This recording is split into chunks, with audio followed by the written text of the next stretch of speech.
What is up, everybody? Welcome to the Run Pure Sports College Basketball Preview Show. Closing in on the start of the season here, we have done the Big 12, the Pac-12, the ACC, the Big 10, and the Big East previews so far. You can find them on both YouTube and on iTunes, wherever podcasts are found. We're here tonight with our last conference preview, possibly the most exciting one, to talk about everything SEC, arguably the most talented league overall in the country next to the Big 12. I'm sure we'll talk about that a lot on the show tonight. Gavin's back for his sixth show. He was talking about doing A10 Mountain West shows. It's like, we might end with the SEC. What's going on, Gav?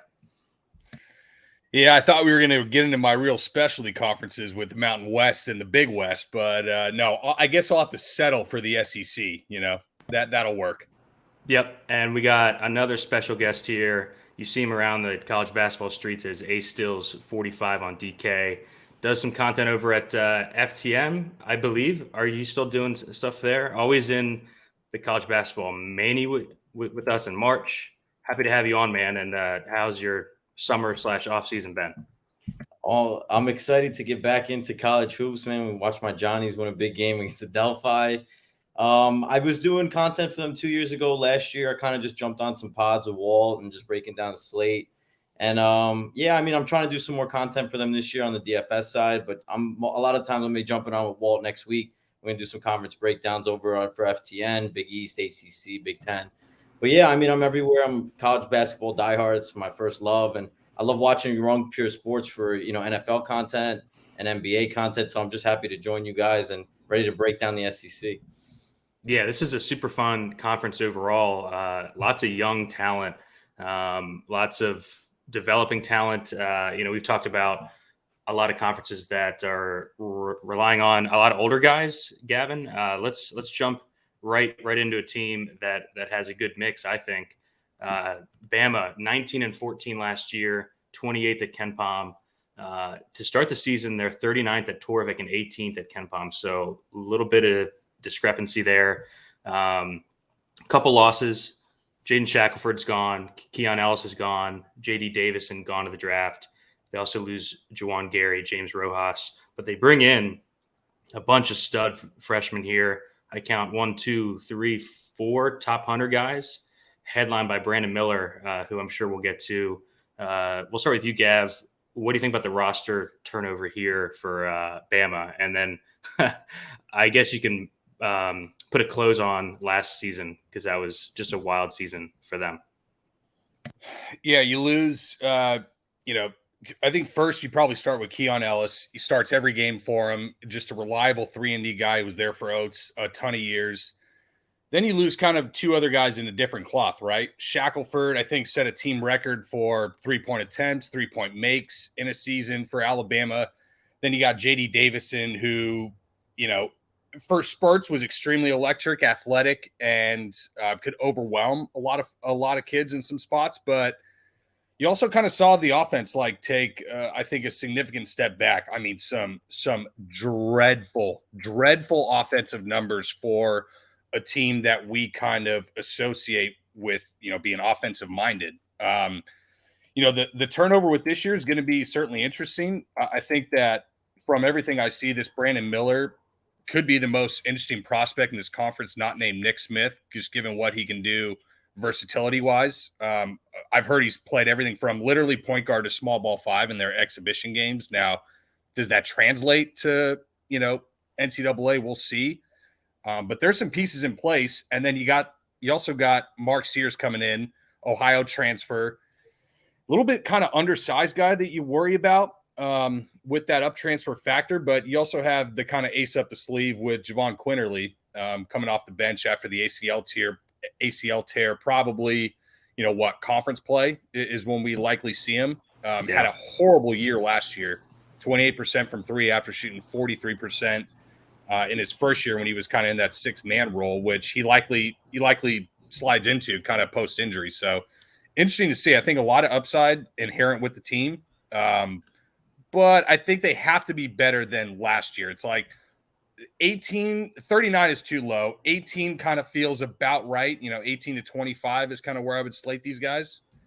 Slight step up from last year, but not drastic. Yeah, I mean, Stills, we saw this team beat Gonzaga, beat Houston last year, and then just couldn't make a shot in conference play. I do like the additions of Sears and Dom Welch from St. Bonaventure. I think blending those guys with the freshmen, is going to be interesting. What do you think about the offseason roster turnover?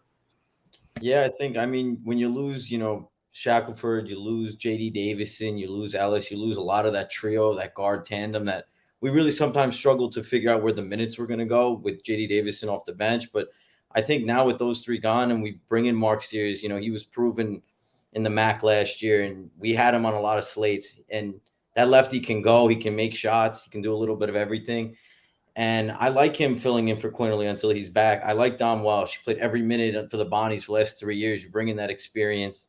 And then you bring back, Noah Gurley. You bring back Bediako. Like, they have the size and the depth to be good. And I also like them at plus 800 to win the conference. I like those odds compared to, Arkansas or Tennessee at plus 350. I mean, they have the talent. They have the guard play. It's just, can we put it together consistently with Nate Oates? I mean, we'll see. And yeah, Brandon Miller could start from day one. 6'8" is long, can put it down, can shoot it. Let's see how he kind of fits in. I think he'll start at the 3 instead of Dom Welsh, or maybe they'll put Welsh at the 2, start Sears at the 1, and then they'll have Gurley and Bediako in there. But I like Jaden Bradley as well. He was number 25 in the class, elite point guard who's going to come in and probably give him 15 to 20 minutes at least until Quinterly's back. And if he's excelling, I mean, I don't see why he's not on the court. He's got a great size. Everything I've read about him, he looks great.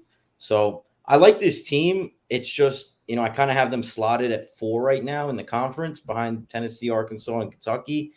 I think they have the pieces to be good. I just want to see how they'll gel. And I'm also not completely sold on Nate Oates in the tournament yet. So I like them. I think they've got a lot of upside, but we'll see how they do in a rugged SEC.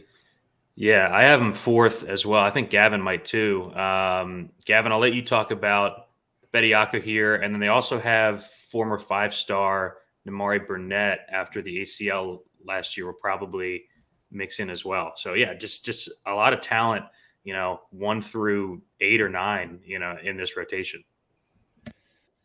Yeah, first maybe Burnett, like someone that's really not spoken about a ton. He came into Texas Tech as like a 5-star guy and immediately tore his ACL.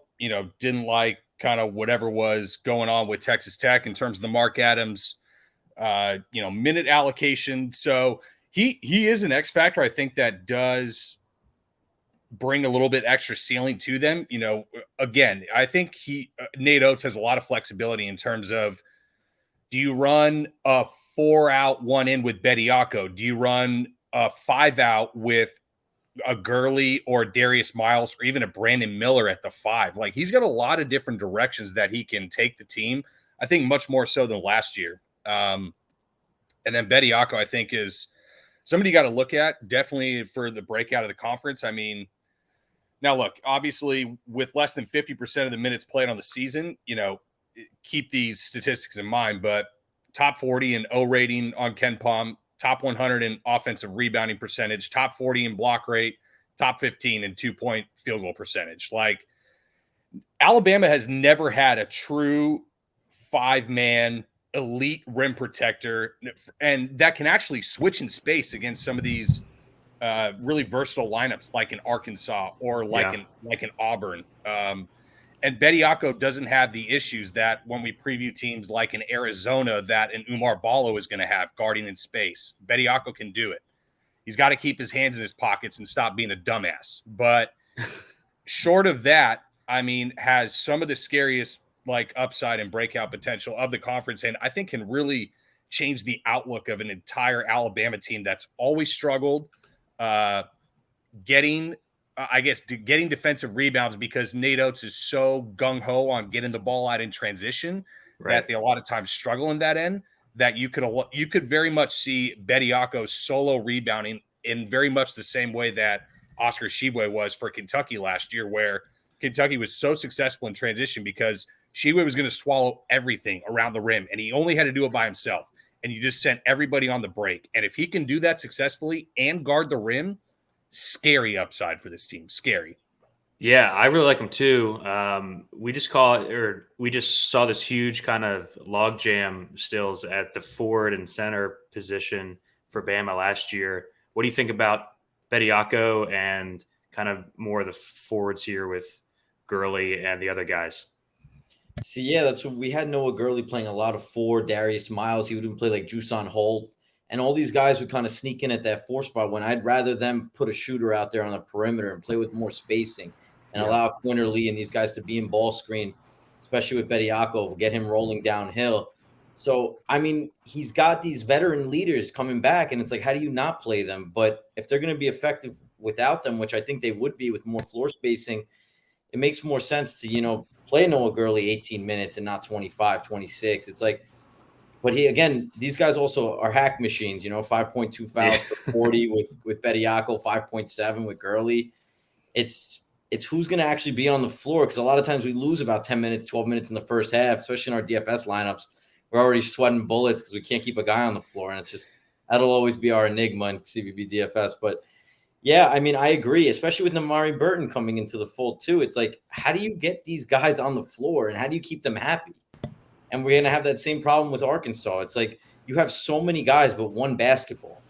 And how do you get these guys to mesh? I mean, I prefer the 4 out, 1 in. I mean, we see it so much in college basketball nowadays. It's all 4 out, 1 in, and we get a lot of 6, 7 centers now if they can allow it. But I like this team. I like Nate Oates, and they got a good non-conference schedule. I mean, they got at Houston, they got Michigan State. They're going to be tested. They got Memphis semi-home against Gonzaga, maybe. So they're gonna be battle tested, and then the SEC is just daunting. And if they can, if they can beat Memphis and then win one of the 3 games between Michigan State, Houston, and Gonzaga, they'll be looking pretty good. It's just if they lose 3 of those games and the SEC gets tough, they could be a 10-11 seed with the way that the schedule sets up. So I like the team on paper. And the thing is, with the NIL and all these kids coming back now, college basketball it's so much for the better, but there's so many more talented teams and upperclassmen that it's like we have so many options with so many good players. It's just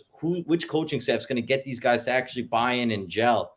And I think Nate Oates will be able to do that because these running gun styles, it allows for more guys to get more minutes, more playing time, being able to run the floor and keep some of these guys happy. But overall, I like the team. I like the recruiting class. And I think that they've got a lot of talent. It's just, what lineups are going to work in what situations. Yeah, I think that's a great point with keeping everyone happy. We'll definitely talk about that with Arkansas. I think they are going to have some serious issues there. Gavin, any last thoughts here? I do have that Thanksgiving neutral against Michigan State circled because they're projected as a dog in that game. And I know both of us weren't super high on Sparty. Yeah, that's definitely a spot. The other one to look at is when they play in the all SEC Big 12 Challenge against OU, I think is another one to look at when they're laying less than a possession at OU. No, I like it. Look, they're going to be a team that, just like how they can beat Houston and Gonzaga in the same week and then be Georgia's only conference win in the same year, that's what we're going to get with Bama. If they smooth it out consistency-wise, they could jump into that, tier 1, but I don't see it happening. So they're probably in the tier 2, with the Auburn folk.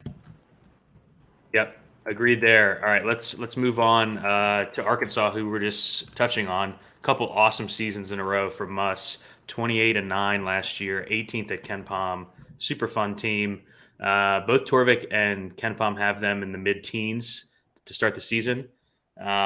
Key losses, they lose JD Note, just was spectacular last year. Stanley Amude is gone. Jalen Williams is gone. Audis Tony is gone. Chris Likes is gone. They bring in stud freshman Nick Smith, combo guard, number 2 overall recruit, and a couple other top 100 guys stills. A couple transfers too, actually a ton of transfers. Trevon Brazil, super talented. I thought he had an awesome freshman year at Mizzou in kind of a limited role. They bring in Jalen Graham, Ricky Council, and then for some reason the Mitchell twins also transferred there. Lots of turnover here. I see. I think Devo and Kamani Johnson are like the only guys back. So, what do you think about the roster turnover here? I mean, with the guys that they lost, Note and Williams took them to the Elite Eight, and they played every single minute virtually, unless Note got into foul trouble. But I really love it. I mean, Nick Smith looks like a do-it-all guard who's going to, be one and done, top 5 pick in the draft. And I like Anthony Black and Jordan Walsh. They started some of their scrimmages already, and they look great. They're 2 top 20 recruits. I mean, the back end of their draft, of their recruiting class is Darian Ford is number 74, Dunning's top 100, and Joseph Pinion is 102. I mean, where are these guys even going to get minutes? Like, I don't even know why these guys even came here. They're not even going to play. And then Ricky Council, who I always liked at Wichita, and Marshall couldn't get him on the court. And then sophomore year, finally in that transition around, I think the December, January around conference time, starting him and getting those minutes for him because his rates were always really good at Wichita. Jalen Grant, another, center, played 30 minutes for ASU, and he looked pretty good at times. He got a lot better. He developed his jump shot. His block rates were always good, always a good defender. And Trayvon Brazil too. I mean, they wanted to always get the ball to Kobe Brown, but I was like, no, get the ball to Trayvon Brazil, man. He's good. And he gets to be in a situation where he looked good. And it seems like guys really love playing for Eric Musselman. It seems like he's that dude. Like everyone wants to hang out with Muss. And I'm trying to figure out a way for him to keep these guys happy. Like right now, I have their projected starting 5 to be Nick Smith, Anthony Black, either Ricky Council or Jordan Walsh with Graham and Brazil. Obviously, some of that is definitely going to change, but they're so loaded. I mean, Devo, after his freshman year, I thought he was about to take that sophomore year leap, and he just, he couldn't buy a bucket. He couldn't shoot it. I remember watching him playing pickup with the alumni of like one of the fraternities. He was like dunking on their head, and he's getting me so hyped up. And then I don't know what happened to him. We just lost him last year. He had some spots where we wanted to play him at 4,400, and he still bricked us on like multiple SEC slates. It's like. And then we did play him on those. Yeah, I get that every time. I mean, and then Kamani Johnson too. I mean, he has all the talent in the world. It's just how do you get these guys on the court? It's like there's only 40 minutes. I mean, in blowouts, I have no problem, and then it's going to be so hard to play in these guys in DFS because how many minutes are we really going to get outside of Nick Smith?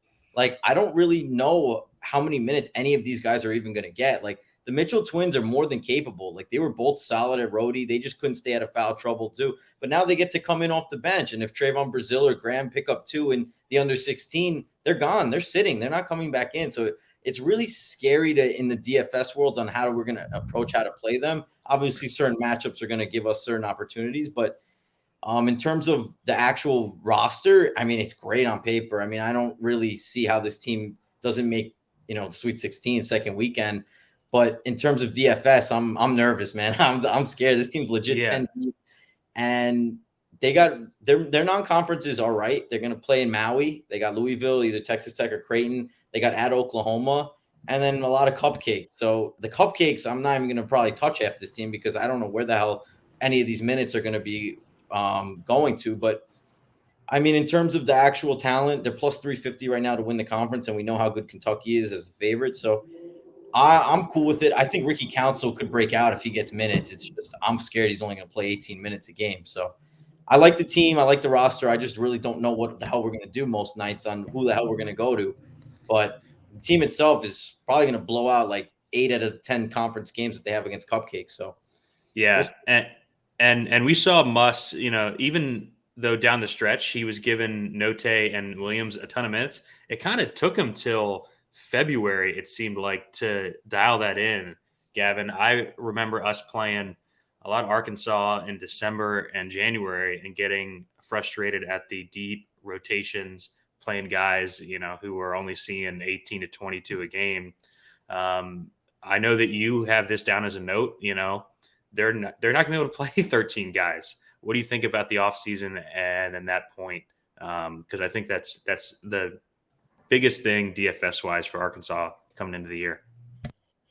Yeah, the main note I have for Arkansas is like they go from not only, when you talk about the easiest DFS team to play in terms of you're either playing Note, Williams, or both, but more importantly, kind of in real life, like, Walker Kessler gets all the praise for being, the defensive player of the millennium or whatever it was. But I think there's an argument to be made that Jalen Williams was a more valuable defensive player to Arkansas than Walker Kessler was to Auburn, because Jalen Williams didn't have an elite power forward defender. He didn't have an elite sorry, I don't want to say elite backup center, but Dylan Cardwell still has a per 40 minute of 4 blocks a game.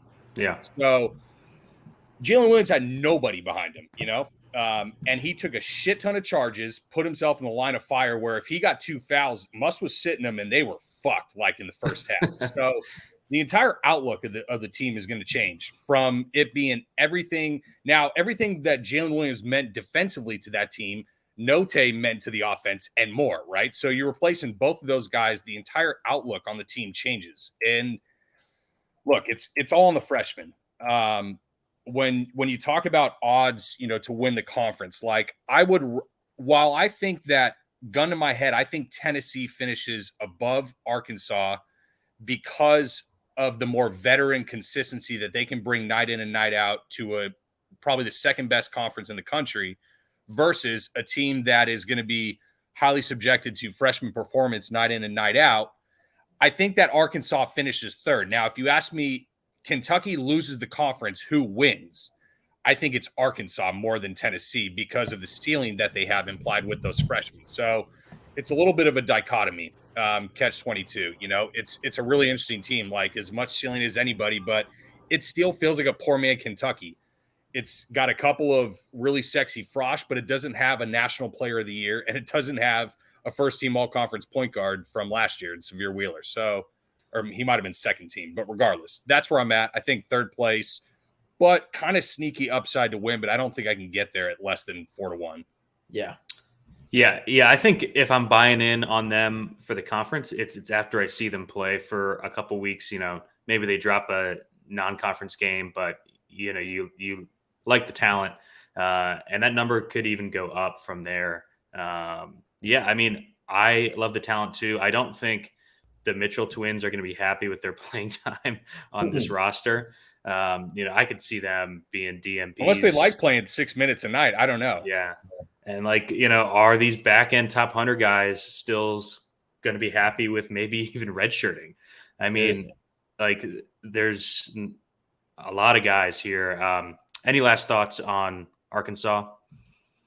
No, I think we pretty much covered it all here. They got extreme talent. It's just who can we keep happy? I don't understand why the Mitchell twins left Rhode Island, but it's beyond me.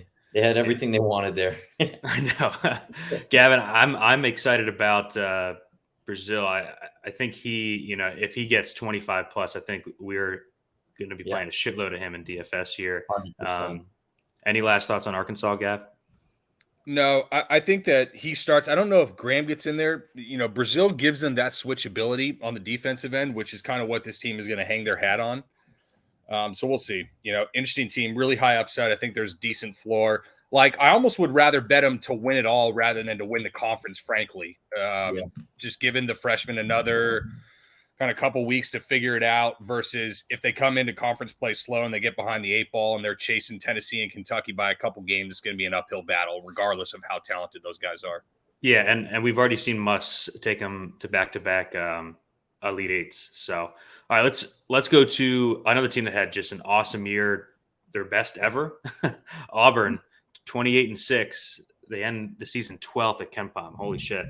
KenPom's got them 13th to start this season. Torvik has them taking a small step back, 22nd. Key losses, Gavin. Jabari Smith, Walker Kessler. I've heard of those guys. Massive losses. They bring in, though, a couple interesting freshmen, a couple top 40 guys, and Johnny Broome, awesome front court player from Morehead State. What are your thoughts, Gav, on the losses, the addition of Broome, and how you think it's going to impact how they play? Yeah, look, when you lose the third pick in the draft and another first rounder, especially both with the defensive prowess that both Jabari Smith and Walker Kessler had, your front line is going to take a hit. It doesn't really matter who you bring in. Troy, 5-star freshman, signed with LSU and left because apparently Will Wade must have paid him a lot of money. So when Will Wade was out at LSU, he was out too. But Johnny Broom, look, you could argue maybe the best transfer in the entire portal. Like, I mean, this dude put up some just absolutely gaudy numbers for Morehead State. Now, does that translate in the SEC? We'll see. But, they bring back most, if not, I guess, the entire backcourt. They lose Cambridge, but he was kind of whatever in terms of Wendell Green, Zep Jasper, Katie Johnson, and then even, maybe a fully healthy year of Alan Flanagan. Yeah, here goes that shit show. My issue is, especially when you throw in Chance Westry's getting some pub as, potential kind of point forwardish. He's like 6'6" from everything I see and can kind of handle it a little bit. That's pretty much 4 point guards between KD, Wendell, Zep Jasper, and then the freshman, right? And Zep Jasper is like kind of we have crazy KD Johnson. We have lightning bolt Wendell Green off the bench. Either one of them can shoot you out of a game as much as they can win you a game in the final minutes. And then there's kind of steady Zep Jasper, right? And then the freshman. So how do you allocate those? Like, if you only play one on the floor, 3 are sitting, and you got to get them a lot of minutes. I think Wendell Green is 5'11", KD is 6 foot, Zep Jasper is 6'1". Yeah, it's a bunch of midgets riding the Matterhorn, but they're still good basketball players, so you got to find a way on the floor. They're going to take a step back because of what you lose in the front court. It's a matter of how much. Is it a little bit because you feel Traore and Broom are poor man's Jabari Smith and Walker Kessler, or is it more significant because you just can't replace those talents? Yeah, Stills, what do you think about the offseason, the losses, the addition of Broom, and that point guard logjam that Gavin was talking about? So, I mean, listen, Johnny Broom, we saw it at Morehead State, especially when he was on the slate. He crushed. I mean, even against major competition, they were getting blown out by 30. He always got his throughout the flow of the game. The one thing I'm worried about is we see these, top 30 bigs come into college and they're just not ready. And we saw that with Elfton Reed. We saw that even when Walker Kessler didn't get many minutes at North Carolina. It's like those guys are a little slower to come along. And I think we're going to start seeing the emergence of Dylan Cartwell a little bit more, like you said. Like, his per-minute rates are great. It's just he's another hack machine. But in terms of, I think this team goes on how Zep Jasper goes. We saw it a ton last year when Wendell Green and KD are together just chucking 20 bombs a game, and they're not even great shooters, and they wouldn't get the ball to Jabari and Kessler. And I'm like, what the hell are we doing? Like, the ball needs to be in Zep's hands because he knows what to do with it. Is he, the greatest offensive player in the world? No, but he at least has an IQ on the how to be a point guard on the floor, and they need that. I mean, I hope we get a healthy Flanagan. I don't really know what we're going to expect out of him, but I could see Westry taking his minutes. And right now I have their starting five as I think Zep's the point guard. I think KD's going to play the two. I think they like bringing Green in off the bench as a kind of six man. And I think Johnny Broom will start at the 4 with Cartwell. And then that 3 spot will probably start with Flanagan. And then I think Westry will probably take it.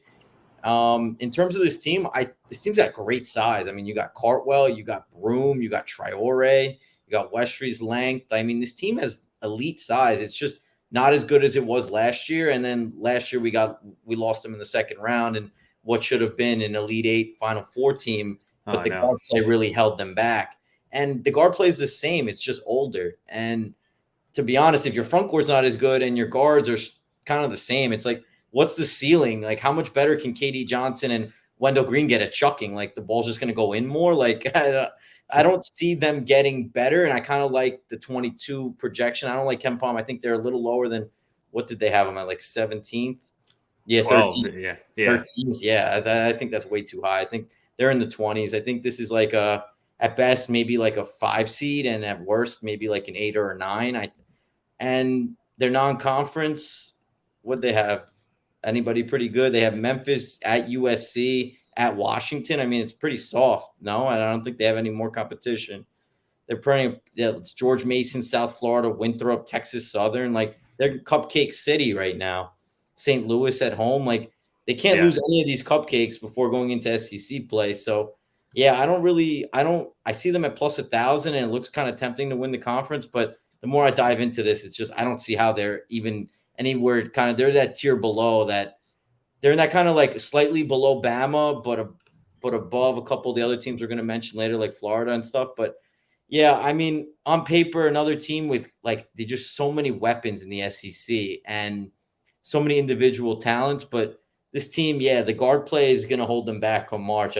I see it. Unless that Jasper actually plays 30 minutes and actually learns how to shoot the three a little bit and actually can be a presence on the floor. You can get away with it last year with Jabari and Walker, combining, forcing double teams. But, right.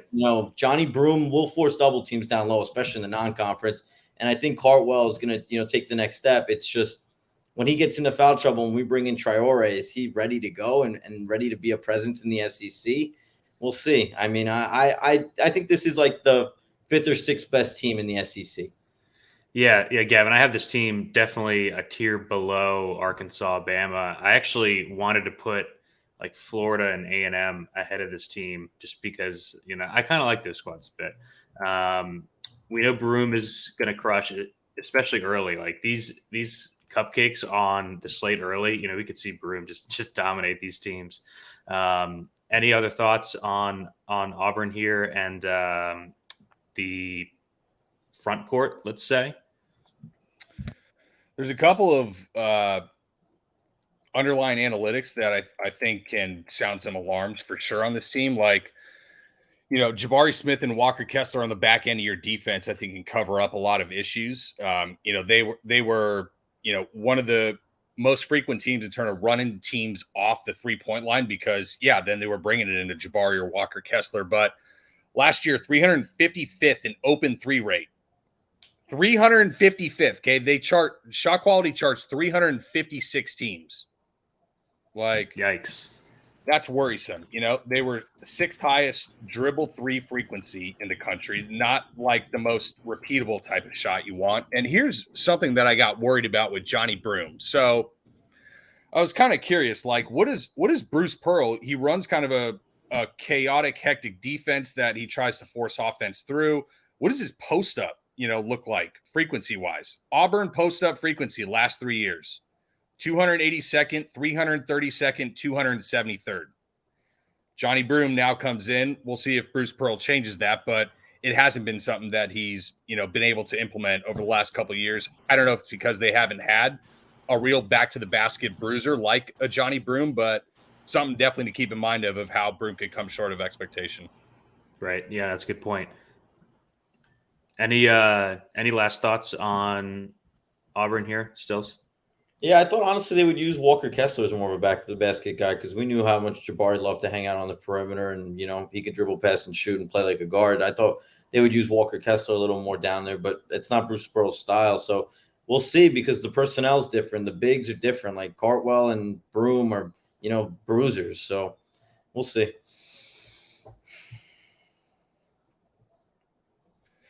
We lost Steve, so I think we're going to move it over to old Florida.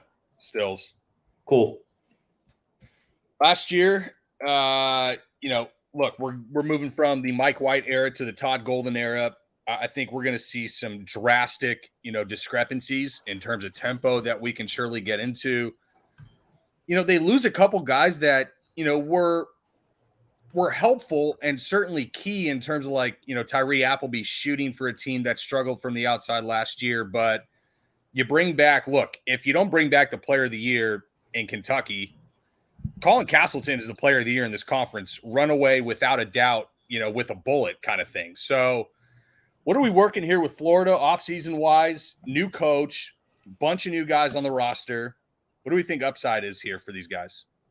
Yeah, I mean, I honestly like what they brought in. I love Kyle Lofton. It was, 4-year starter for the Bonnies, first team All A10, played every minute. And he's going to play every minute. And I think he's the best pick and roll guy Colin Castleton's ever played with. So I really think it's going to benefit Colin's game. And from what I've heard is Colin's tried to stretch his game out to the 3 line. He was right around that elbow area last year. I think he's going to try to extend it. And might see a lot more pick and pop this year with him, which if he's making threes and for DraftKings, man, we're going to be getting that extra bonus credit.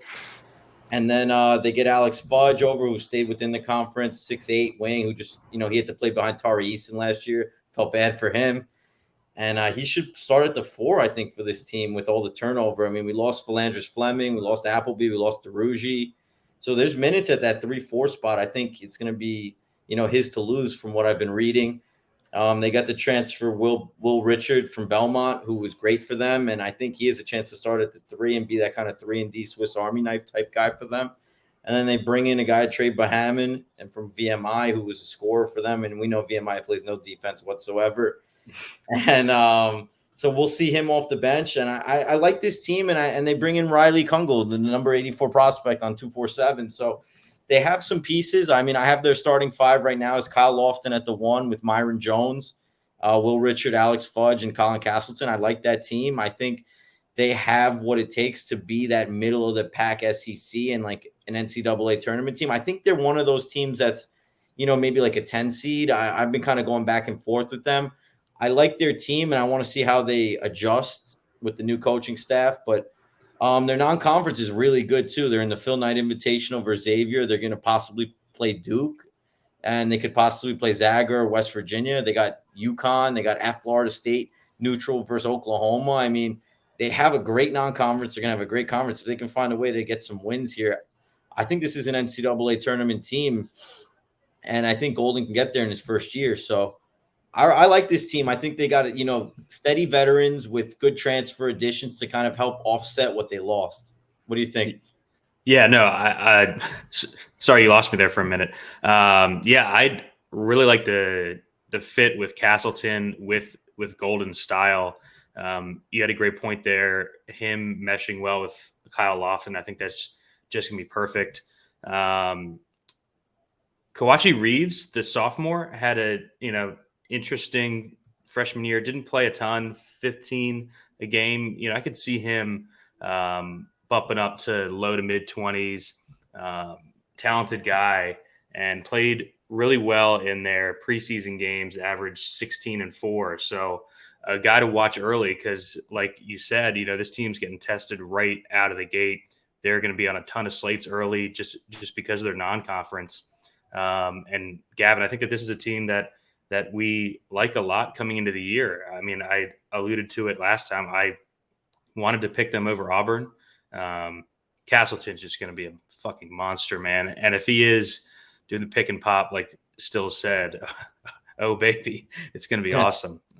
What do you think, Gav? Yeah, the cheat code to DraftKings this year is going to be jam bigs. And there's going to be SEC slates that Castleton and Oscar are on, and it's going to be basically figure out a lineup around them. Like Todd, the thing about Todd Golden is like he's a young guy. He's very analytically driven, and I think that even as dangerous as I feel that this team is with how well it meshes together, I think that in 3 to 4 years, I think we're definitely talking about Golden in the same kind of breath that we're talking about Oates and Musselman in terms of how he sees the game and how he develops players in the same light based on analytics. There's going to be a massive tempo, right? Tempo change in terms of Mike White last 3 years, 267, 326, 344. Florida was extremely slow under Mike White, under Todd Golden at USF. Now, it obviously helps to have two elite mid-major guards in Jamari Bouye and Khalil Shabazz, but 82nd, this team should definitely speed up, and I think it would behoove them to, given the type of athleticism they have, especially at the wing. Like, you bring up Kawachi Reeves. I think Kawachi Reeves is everything that McKissick was on defense with a lot more offensive upside. If he takes a step forward, like pub-wise, I mean, Marion Jones is extremely reliable wing three-point shooter, like 3 straight years above 37%. You're not going to scoff at that. He can easily fit in the 4 out, 1 in. Someone that we haven't talked about, old CJ Felder. I'm not ready to give up on CJ Felder yet.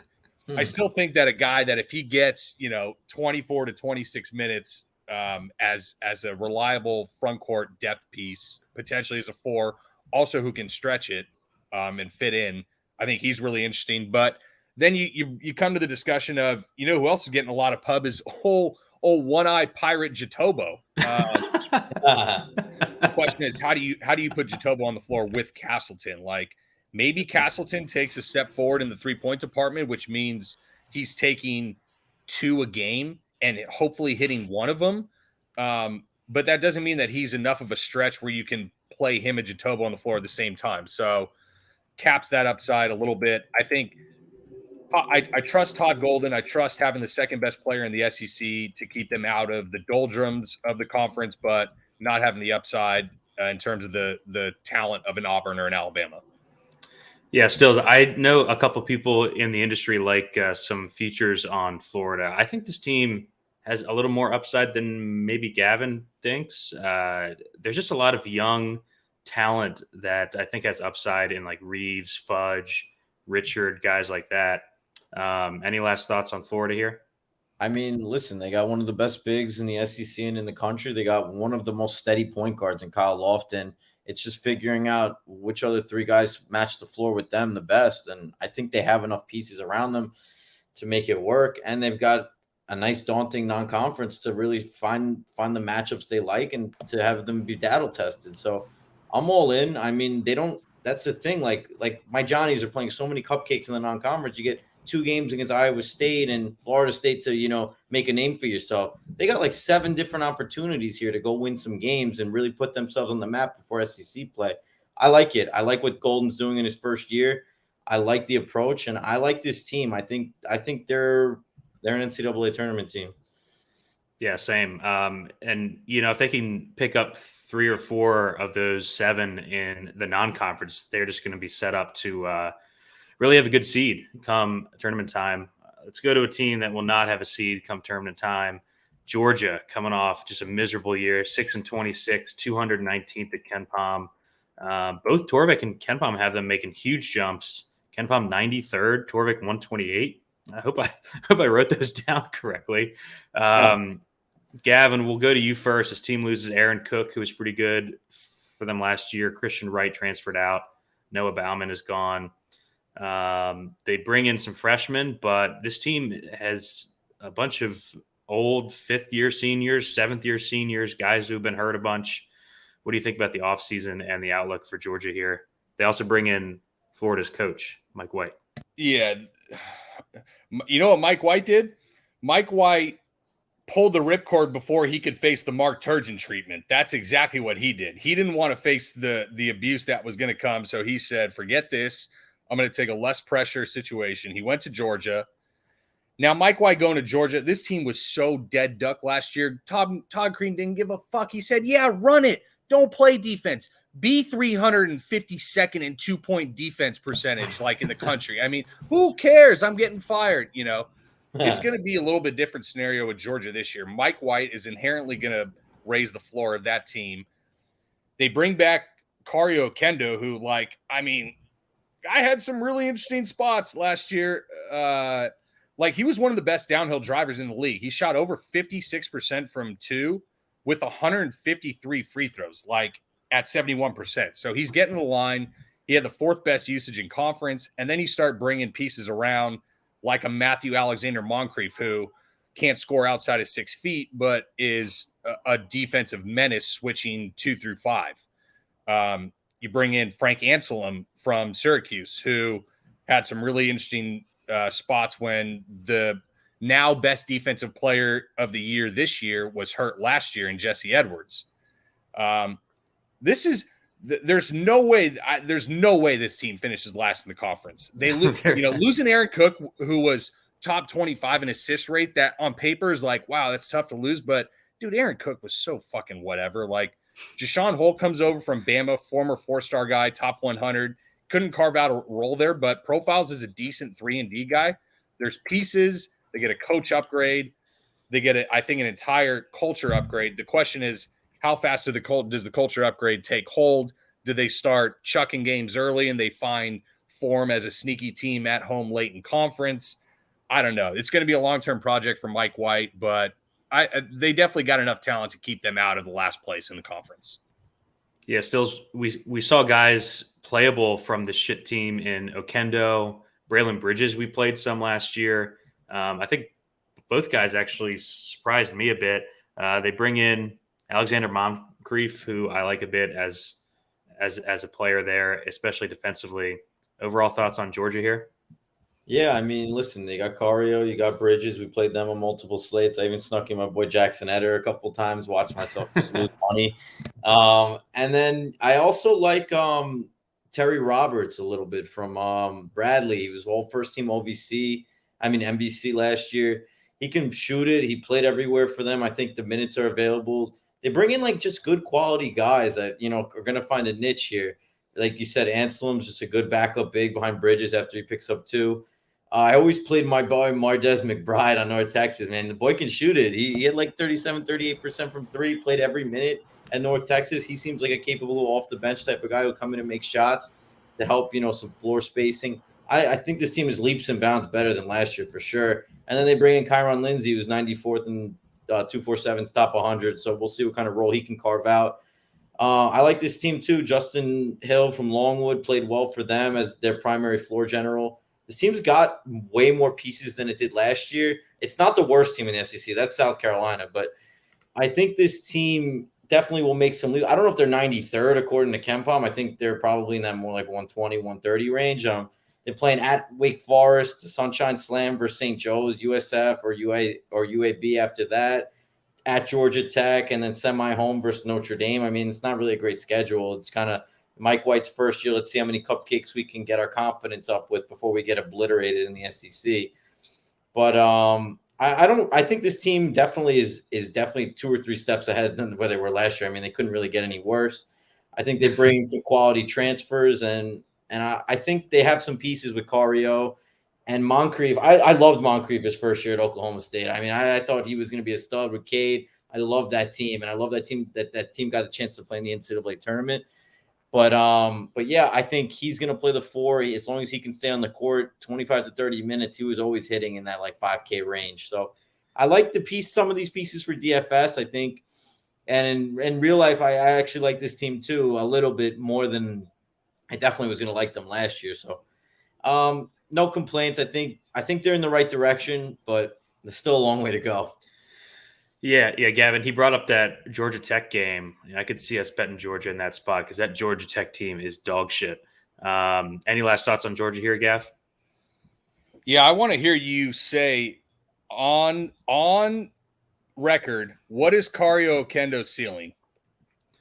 Second team all conference. No, you're wrong. You're just objectively wrong then. I'm sorry. You're wrong. Like his usage is not going to go up on this team. So last year he shoots 27% from 3 on the entire year. He shoots 31% in conference. He actually shoots 34% from 3 against Tier A competition. Okay. He shoots 71% from the free throw line, and he shoots 75% in conference. What if he shoots 33 to 35% from 3? He's going to score 16 a game with 5 rebounds and 2 to 3 assists with some steal and block upside. I just don't think first team. He's going to do it. I just don't see his usage going up, and it's going to be. He doesn't need to go up. He was fourth highest in the conference last year. He was a freshman last year. Yeah, he just needs to be more efficient. He's the pop. The tempo is going to go way down too. Dropped in the fire, Go ahead and fail, and he failed as much as he had great success. But I like him, but I don't see the volume. Yeah, I mean, if he was in the Big Ten or like the Big East, maybe. But I mean, there's going to be one of these freshmen on Bama or Arkansas is just going to have an awesome season and is going to be better than him. So, any last thoughts on Georgia here, Stills? No, we covered it all. I mean, it's Georgia. All right, let's go to Kentucky here. 26-8, 6 at KenPom. Awful end of the season there in the tournament. I thought that team was going to have pretty deep run, as most people did. Torvik's got them 8th to start the year. KenPom, number 1 in the country. Kind of surprising there. We'll go to you first here, Stills. Losses, Ty's gone. Davion Mintz is gone. Bryce Hopkins transferred out. Keon Brooks transferred. They bring in, of course, another good recruiting class, a couple top 15 guys in Cason Wallace, Chris Livingston. Antonio Reeves transfers in from Illinois State. He's an interesting piece too. And they get CJ Frederick back, who missed all of last season with the injury. What do you think about the offseason here? Yeah, I mean, we lost Ty, we lost Grady, Davion Mintz, and we lost some shooters. I think Antonio Reeves will come in and kind of fill that Kellen Grady role. He's looked great in the exhibition games that they played in the Dominican and when they traveled around in August. And he can shoot it. He was great at Illinois State. So I actually really like the fit there. Carson Wallace, top 8. Chris Livingston, top 12. I was watching some kind of scout videos on them. Carson Wallace kind of is that big body kind of combo guard that is a bruiser, can do a little bit of everything. He's not like the most explosive and athletic athlete, but he definitely looks like I have him profiled to probably start at the 2 next to Severe Wheeler. My starting 5 for them is Wheeler, Wallace, Livingston, Toppin, Shigwe, and I think that's pretty much as good as it gets if these freshmen are as advertised. Can Severe Wheeler ever learn how to shoot the basketball? Because if he did, I mean, this team would be unstoppable. But already, like, I think Severe Wheeler is in a great spot to be top 10 in assist rate again. Oscar is going to eat every single rebound, and I love Jacob Toppin too. I think he plays well next to Oscar. He's been able to stretch the floor. He can put it down a little bit. And I can only see him getting better. And a good point on CJ Frederick. I mean, we finally get him from Iowa back. I don't know how healthy and what his body can give him at this point, being in, as old as he is, probably like 23, 24, and he's been banged up his college career, but elite shooter, elite floor spacer. If he can come in off the bench and play 15 to 18 minutes and shoot 40% from 3, man, that's going to be a big lift. Yeah. And yeah, I think Reeves is going to be a good shooter for them. And I think this team has really all the pieces to really be successful. They've got a great point guard. They've got a great center. And then they have all the wings and defensive versatility to be really good. They're playing – we get to see them neutral against Michigan State. We get them at Gonzaga, which is going to be a great game. Neutral versus Michigan, neutral versus UCLA. I mean, they're going to have some great tests early in the season. And we're going to be attacking in DFS and on the gambling side. I'd like this team on paper. I think 1 is a little advantageous. I have them more around, 5 or 4. I think I had them. So overall, I like what they brought in. I think they definitely upgraded from last year. And I also think if we can, I think we're going to see a nice step in from Damian Collins this year. He looked great in the Dominican Republic. It was just really hard for him to get minutes. And I kind of see that spot again, but it seems like Cal's really trying to force him into lineups because he's an elite rim protector, can really run the floor. He put on, I think, 15, 20 pounds. And I just see him taking the next step, minutes given. It's so hard because we know how talented so many guys are, but we just have no idea what coaches are thinking and how many minutes we're going to get from any of these guys to showcase that talent. That's really the enigma here. It's another team with 10 guys who all are top 100 recruits, or, we got a player of the year back with elite transfers. It's with the NIL and the extra year because of COVID. It's like there's just so many stud basketball players on all these teams now. And it's really hard to, differentiate where the minutes are going to go outside of, Oscar and Severe. I mean, I think the other 3, anybody on any given night can play, and, Cal will keep them in if they're balling out. So in terms of DFS, I think this team with Oscar, like we said earlier, him and Castleton, we're going to be jamming into most of our lineups. Wheeler, depending on price. I mean, I kind of got to him a little bit and went in that 6K range. And once he gets a little higher than that, with his ability to not be able to shoot and the fact that he would always come out of games and then Ty would run the point, stuff like that really got me concerned. I think Antonio Reeves is going to really, showcase and really show up this year. I really like his game a lot.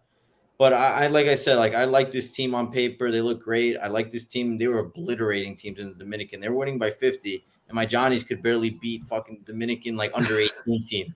I was getting embarrassed. I was like, what are we doing out here? We're giving up 85, and Kentucky's winning 109 to 50.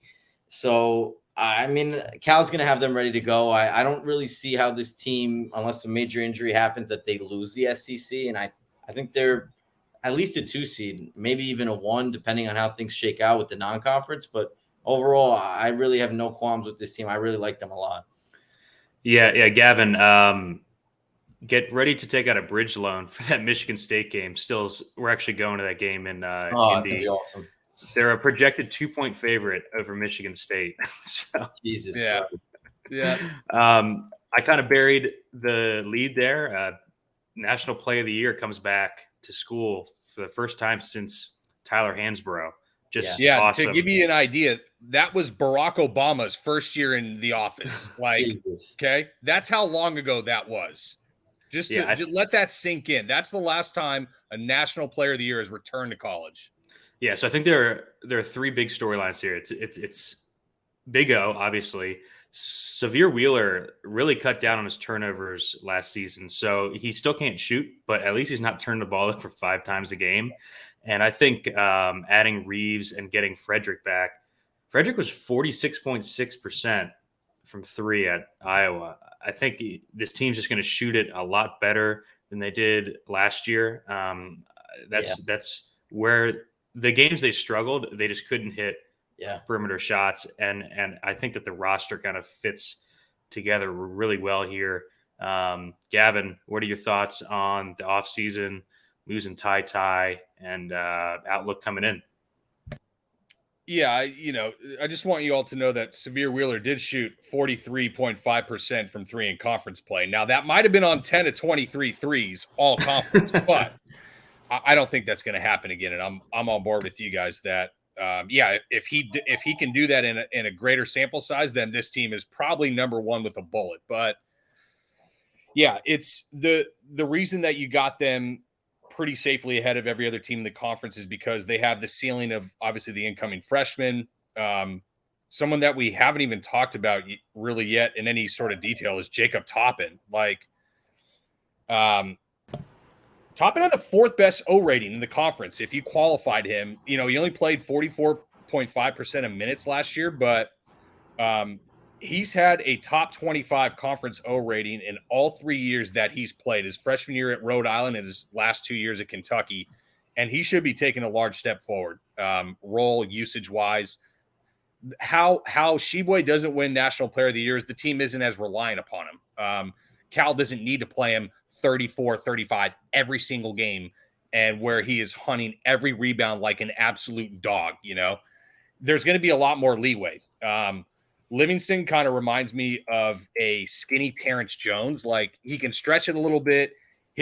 When he's going to be at his best is as a grab and go guy in transition. He can kind of lead the break. And obviously he's like 6'9" and can flush it on you. But yeah, the team's going to shoot it way better. Frederick is much more the Kellen Grady. I was watching the blue-white game. Antonio Reeves, man, he doesn't give a holy hot damn. He was at the rim all scrimmage long. Like, he really showed a lot in terms of not only can he shoot it from 3, but he can put it on the deck and really create off the bounce, which is what they're going to lose from Ty versus Cason Wallace, who's more of kind of a defender in the mold of a big Eric Bledsoe, small Shea Gilgeous-Alexander. So, yeah, look, their upside is number 1. Let's not kind of overdo it a bit, but where do I see him fitting in? It's probably the back end of that 1 seed, front end of the 2 seed, 4 or 5, somewhere in there.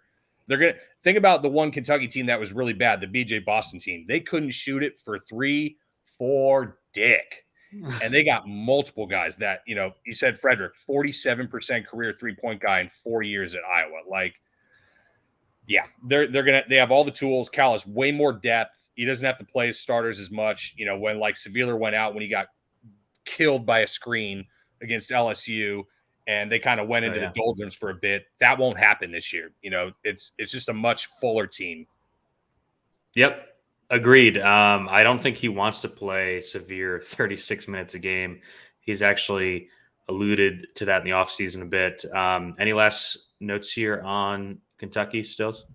Yeah, I mean, their main shooter last year was great. He took 211 attempts, only got to shoot over 40%. We got like 4 guys who could shoot over 40% with Shigwe, with Severe setting them up. I mean, this team's got the best ceiling in college basketball, I think. So, and also, bringing back Shigwe, we're going to see this a lot more now. I mean, he's getting $2 million in NIL money. Why the hell wouldn't you come back?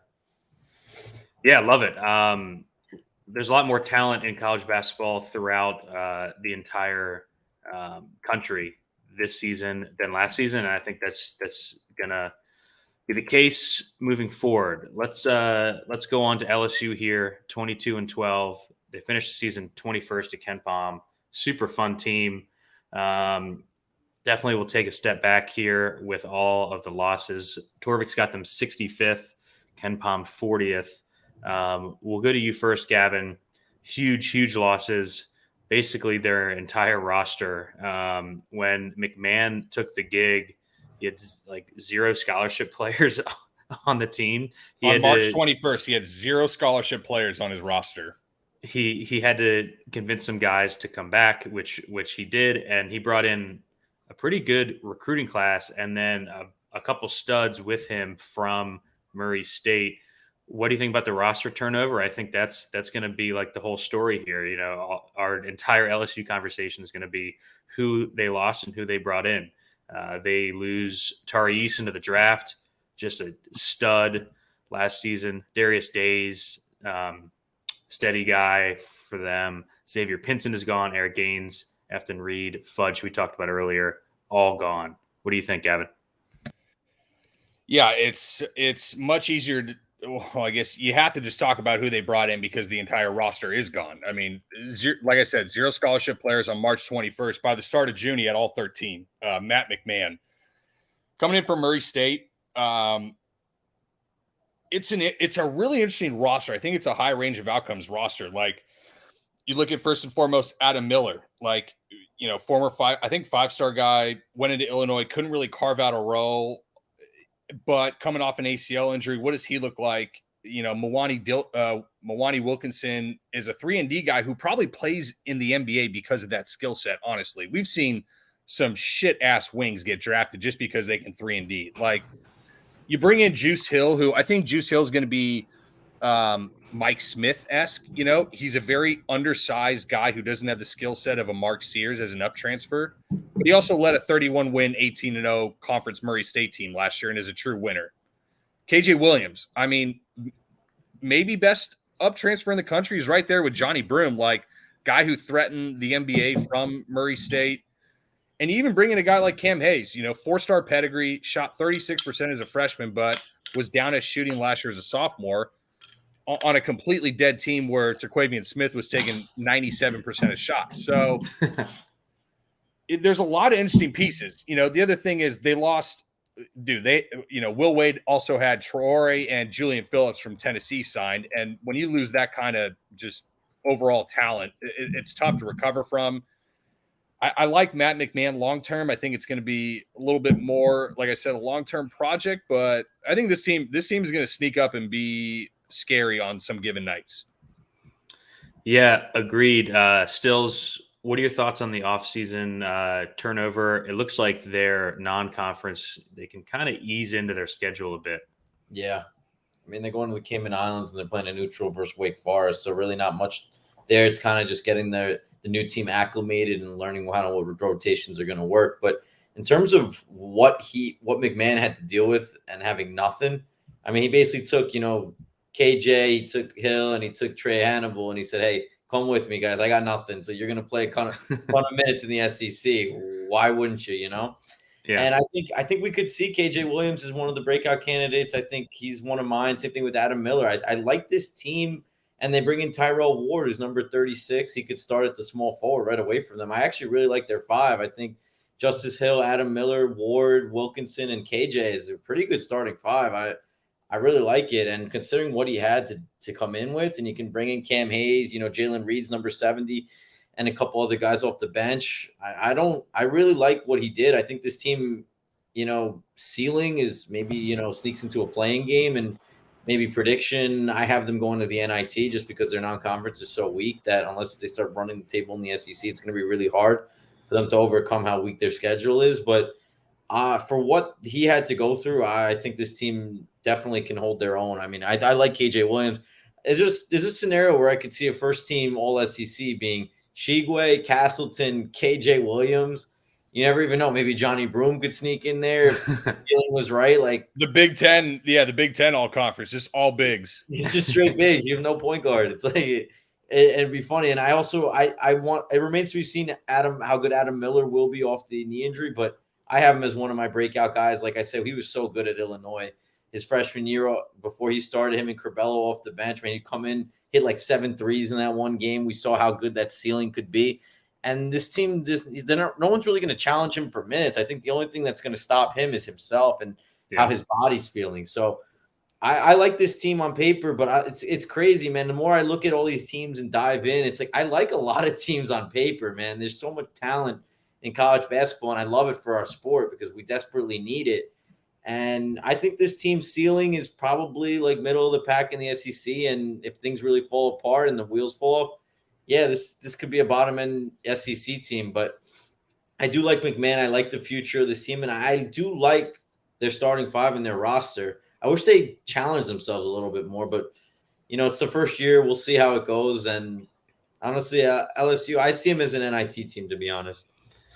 Yeah, I think what I like about this team is that there's a lot of unknowns with it, right? Like when we did the Big Ten, every guy's in their fourth, fifth, sixth year, and you know exactly who teams are going to be. I think I agree with you that this team's got a pretty wide range of outcomes because, like you said, I do like the starting five, but you're relying on freshmen and a bunch of up transfers in a really, really good conference. So, I could see that catching up to them, especially late in the season. They play just a ton of conference games. So, Gavin, what do you think about that? And then last thoughts on LSU here. Yeah, I don't have a ton to disagree. Like, I wonder about a first-year coach, in his big first major Power 5 job, starting a freshman point guard like a Tyrell Ward. But, Matt McMahon, what you think about his offense, so we've seen him flex tempo a lot, right? We saw him run the 80th best tempo when he had Ja Morant at the point. Okay, that makes a lot of sense. We saw him run 114th fastest tempo when he had mid-major god Tevin Brown at the point. Like, that made a lot of sense. We also saw Matt Murray run a tempo that was 329th fastest in the country. So kind of a young guy who I think can mold, the best game plan around his players rather than being the rigid type of Rick Barnes fit my system or find the highway type. Matt McMahon, you think about his offense, it's a lot of like off-ball screen flex action cuts, like a Tony Bennett, like a Fran McCaffrey, like an Ed Cooley kind of type offense. So we'll see. That's not what LSU has been. A very disciplined, screen savvy offense, but new coach, whole new roster. So that I think plays into the whole range of outcomes. Talent keeps them, above the bad end of the conference, but don't think they have the consistency of a Florida or a Texas A&M to crack that next tier above them. Yeah, I'm right there with you. Any last thoughts here, Stills? No, pretty much hit the nail on the head. I mean, like we said, it's a first-year head coach and one of the second best conference probably in the country, and with a ton of guys who haven't played in this conference and know the physicality that comes into each day and every night battling. So we'll see. I think this is a middle of the pack towards bottom end type team with some upside, and I like the future. So yeah, pretty much covered it all. Cool. Let's move on to a team that I think is super interesting. Ole Miss, 13-19 last year, 108th at Ken Pom. They come in, Torvik and Ken Pom, both in the 40s. So both expecting a good-sized jump here. I tend to agree with them. We'll go to you first, Stills. They lose Jarkel Joyner, Nasir Brooks, Luis Rodriguez are gone. They bring in a handful of transfers. Javius McInnes from Jackson State, Josh Mbala from Buffalo. And I think their biggest quote-unquote acquisition is getting a healthy Ruffin back. We saw when he was healthy last year, which wasn't for long because he had the hand injury. He was playing with like the glove, said that he couldn't shoot with it, and then tore his ACL. Trust me. Nah, I think he'll be fine. So they get him back, just a dynamic point guard. What do you think about Ole Miss coming into this year? Yeah, so when I first was taking a look at them, they lose Jarkel, they lose Nasir Brooks, a couple of key guys on, but Kermit wasn't able to get it over the hump. 13-19 last year, 108th in Ken Pom. But now they add Josh Mbala, who's, we liked him at Buffalo. We play him on a ton of slates, and 6'8" big, can spread it out, shoot it, just another foul trouble machine. And they bring in Theo Akwoba from Lafayette, the Raging Cajuns, 6'11", he had 8% block rate, can switch on defense. I mean, they bring in a top 100 big and Malik Ewin. I mean, they have some talent here. And then another point guard in Amir Abram, who's 106, 6'3", elite size.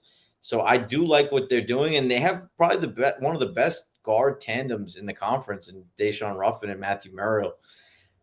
I mean, Murrell could be a pro after this year if he breaks out. He's one of my breakout candidates this year. I think it's time for him to really step up on this team. I think him and Ruffin are going to take the majority of the shots on this team. And I think we're going to start seeing Jermaine Brakefield maybe take the next step if he can stay on the court. And I like this team. I think the one thing that's going to hold them back is can their guards take the next step? Because I think as Ruffin and Murrell go is how this team's going to go. And I think they're going to be a middle of the pack team. They're kind of right in this Florida range. I think Florida, Texas A&M, maybe even an LSU. But we'll see, because Kermit Davis hasn't been able to get over the hump, and the SEC is just so tough. They play the ESPN Invitational over Stanford. Maybe they'll get Florida State in that tournament. They go at Memphis and Temple. I mean, that non-con is pretty soft. So that's kind of what I'm worried about. I kind of have this team as an NIT team. I don't think they're going to get to that NCAA hump, but the pieces are there, and they have enough guard play to at least, challenge a lot of teams at home. I don't see how this team's going to win a lot of games in the SEC. Yeah, Gavin, we saw this team just get slaughtered inside, 302nd in 2-point defense last year. Kermit goes out and brings in multiple all-conference defensive player of the years as transfers. I think that's going to help him a ton here. What do you think overall about the roster? Yeah, literally 3 conference defensive players of the year. Javius McInnes at Jackson State for the SWAC, Theo Akwuba for the Sun Belt at Southern Miss, and Josh Mballa at Buffalo in the MAC. Like, that's one way to fix a 302nd, 2-point defensive percentage. Now, keep in mind, Kermit Davis runs one of the most unique defensive schemes, the Jerry Tarkanian 1-3-1 amoeba defense. Inevitably, you're going to not be a super proficient team stopping shots inside the arc, because you're going to give up some free shots for as many turnovers as you're going to force in the chaos. So they'll take a step forward in that regard. They have no choice with those 3 guys in the front court. Now, that being said, Matt Murrell, super streaky guy. Like, he averaged 19 per game in their last 4 of the season. Now, that was against Kentucky, Texas A&M, Vandy, and Missouri on 11 to 24 from 3. We saw 16 games, double-digit shot attempts, like mostly threes. Now, part of that was because Ruffin broke his hand, missed 7 weeks. Then they lose Robert Allen, who I think we haven't even talked about, who Kermit Davis just keeps raving about at the top of that 1-3-1 amoeba defense. So, look, as much as you lose in terms of, like, Nasir Brooks is a double-double threat, Luis Rodriguez was kind of a stable Swiss Army knife, you're not really losing a ton. You're losing a couple guys from a team that was awful last year. Now, that being said, I'm going to be on an island and say 49 and 43 is just disgustingly optimistic. Just almost on the borderline objectively incorrect, because their upside is, if Murrell doesn't go 6 of 9 from 3, they're racing the team to 50 in the SEC. Can they do it some nights? I guess. Yeah, sure. But I'm definitely not going to like them on the road, because they're not going to score for shit. And a lot of it, like you said, comes down to Ruffin. Okay, if Ruffin comes back to what he was. Now, keep in mind, this is a guy off an ACL surgery who's 5'9", 160 pounds. That's listed. That means he's probably 5'7", 140, okay? Coming off an ACL injury when his entire game is predicated on speed, first step, close range, change of direction. We'll see what he comes back at. If he's as good as last year, then they're the best of the worst in the conference. If he takes a step forward, even off the ACL, then maybe they threaten the next tier up. But I hate this team, because this offense is going to be fucking terrible, dude. Who is going to score on this team if Murrell has one of his 3 for 11 games that he had like 4 different times throughout the year? That's my worry. Yeah, I mean, it's a legit concern. Like you said, this team was just decimated by injuries last year. Ruffin, Joyner, Fagan, Allen all got hurt. Stills, my issue with Listen to this. Hold on. Supposedly Ty Fagan was supposed to have surgery like 2/3 of the way through the year on his knee, and they were so thin that he was like, "Fuck it, I have to keep playing," and he just gutted it, and then had surgery after. Like that was the dire circumstance they were in.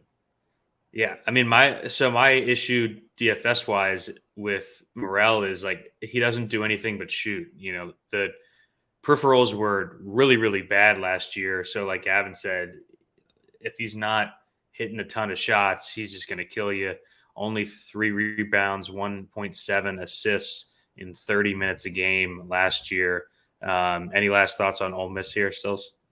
Yeah, I mean, listen, they brought in the bigs to help their defense, but they're relying on guys to play offense who weren't good at offense last year. The conference only gets better, and they're maybe be able to stop some guys inside from making a layup, but they can't score a layup on their own on the other end. So, yeah, it's going to be ugly. This is not a good team. And honestly, the 49, when I saw that on KenPom, I was just like, I don't know where they're getting this information from. I mean, I don't know where the analytics is taking them here, but and they're playing pretty much nothing in the non-conference. So it's like I don't really see how this team even makes the CBI.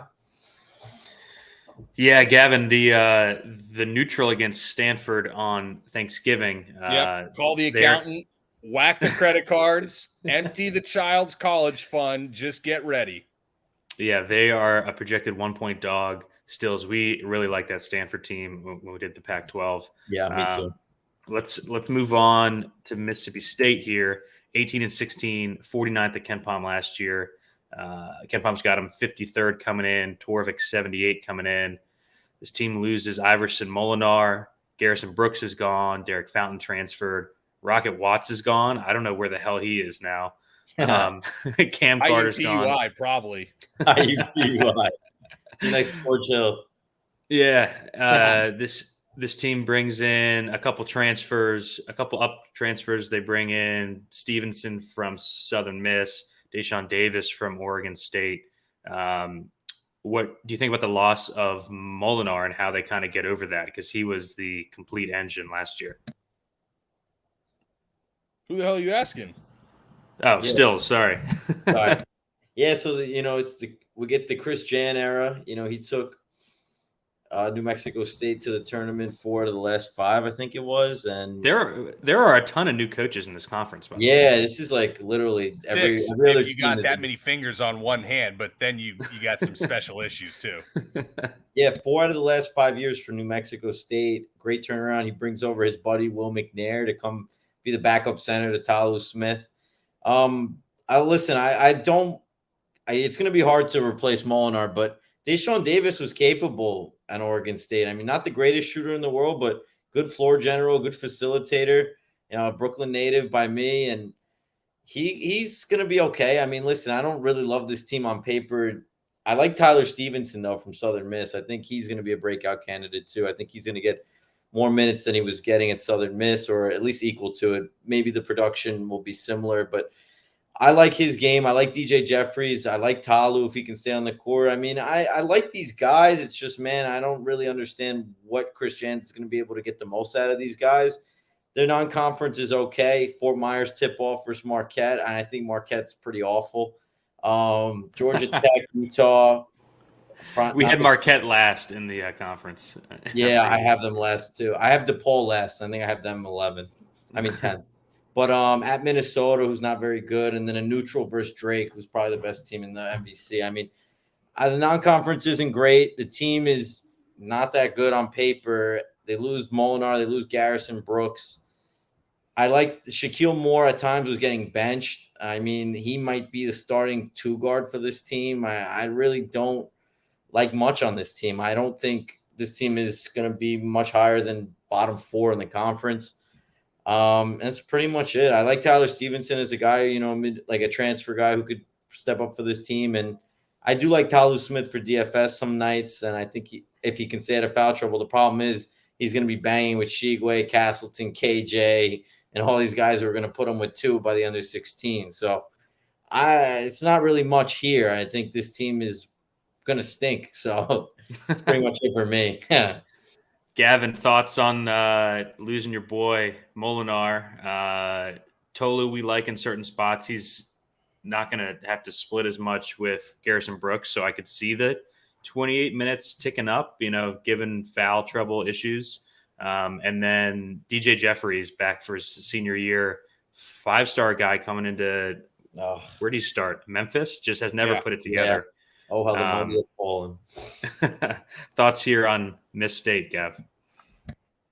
Yeah, Ken Palm 53, 78 on Bart Torvik. Am I looking at that right? I mean, that to me, that kind of feels like their range of outcomes. I actually kind of like this starting five, honestly. And I like Chris Jans. I mean, Chris Jans has won literally everywhere he's gone. Like, the dude cut his teeth going 159 and 45 at 3 different JUCOs, often having to reconstruct an entire roster of 8 to 10 people in 1 year. 1 at Bowling Green, 1 at New Mexico State.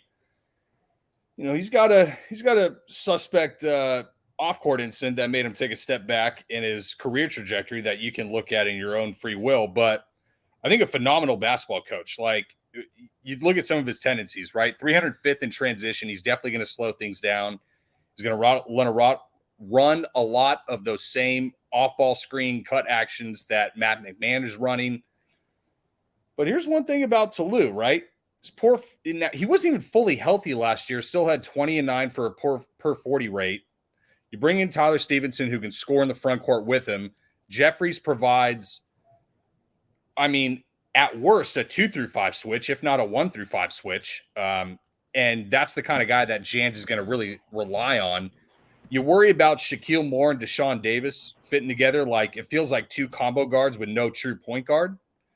Deshaun Davis did lead Oregon State and the Pac-12 in assists, but as a JUCO guy, he was also an off-ball guy when he really thrived. So we'll see. I have the Tolu, the Chris Jans post-up frequency, 71st highest in the country, versus a Johnny Broom walking into outside of 240 frequency the last 3 years of Bruce Pearl. Maybe a little bit of untapped upside there. Just saying. Any last thoughts here, Stills? Nah, pretty much covered it all. We like the front court. We're kind of question suspect on the back court, but yeah, pretty much it. Yeah, it's good to a team that I like a little bit, especially what they did in the offseason here. Missouri 12 and 21 last year, 137 at Ken Palm. Torvik 49th, Ken Palm 41st at the end of the year. Just a huge jump. This team loses Brazil, who we talked about earlier, Javon Pickett, a couple other guys. They bring in a couple of impact transfers, I think, starting with Isaiah Mosley, who was just a goddamn stud at Missouri State, really filled it up there, over 20 points a game. This is Dennis Gates' team now, coming over from Cleveland State. He brings over Demoy Hodge, Tragan Million, brings in Golston from Milwaukee, bunch of transfers here. We'll go to you first, Gavin. Different looking roster around Kobe Brown here. I think it's a much better one, though. What do you think? Yeah, their biggest transfer is going from Quanzo Martin to Dennis Gates. I mean, if we're even with as good as Isaiah Mosley is, because Mosley's only going to help for a year, probably. Gates will be long term. He's a good guy coming in from Cleveland State. I think probably a small tier below someone like a Jans or a McMahon, but still a very formidable coach. Like, you're also losing, again, a bunch of guys from a team that was just completely dog last year. Javon Pickett, Amari Davis, now Trevon Brazil, okay, but you never even gave him a chance to really break out into what he had. But coming in, you get Isaiah Mosley, a 40, 50, 90 guy for multiple years at Missouri State. Like, man, that's pretty interesting. Isaiah Mosley, Kobe Brown, 1-2 punch. Yeah. Boy, good for DFS. That's for that sure. might be the second best behind Severe Wheeler and Oscar Sheboy. Now, for that reason, I have them just below Mississippi State, a tier above kind of the best of the rest because a lot of that 1-2 punch plus the safety of a Nick Honor who has like a less than 2 turnover rate per 40 for 3 straight years or whatever it is. And all the guys that come in from Cleveland State, Demoy Hodge and the like, brings in enough formidable pieces. I think picks them up out of the doldrums of the conference. They're not as bad as they were last year, but I don't think they're going places soon. Definitely a longer-term project for Dennis Gates. Yeah, Stills, he comes from the Leonard Hamilton tree, though. We saw him do this at Cleveland State, where even his best players were getting 26, 28 minutes a game. That's my big concern for if he plays Isaiah Mosley 26 minutes a game, I'm putting him in the last tier of the conference. So we can just get that out right now. Yeah, I mean, but it's a legit concern because that's what he's always done, right? Because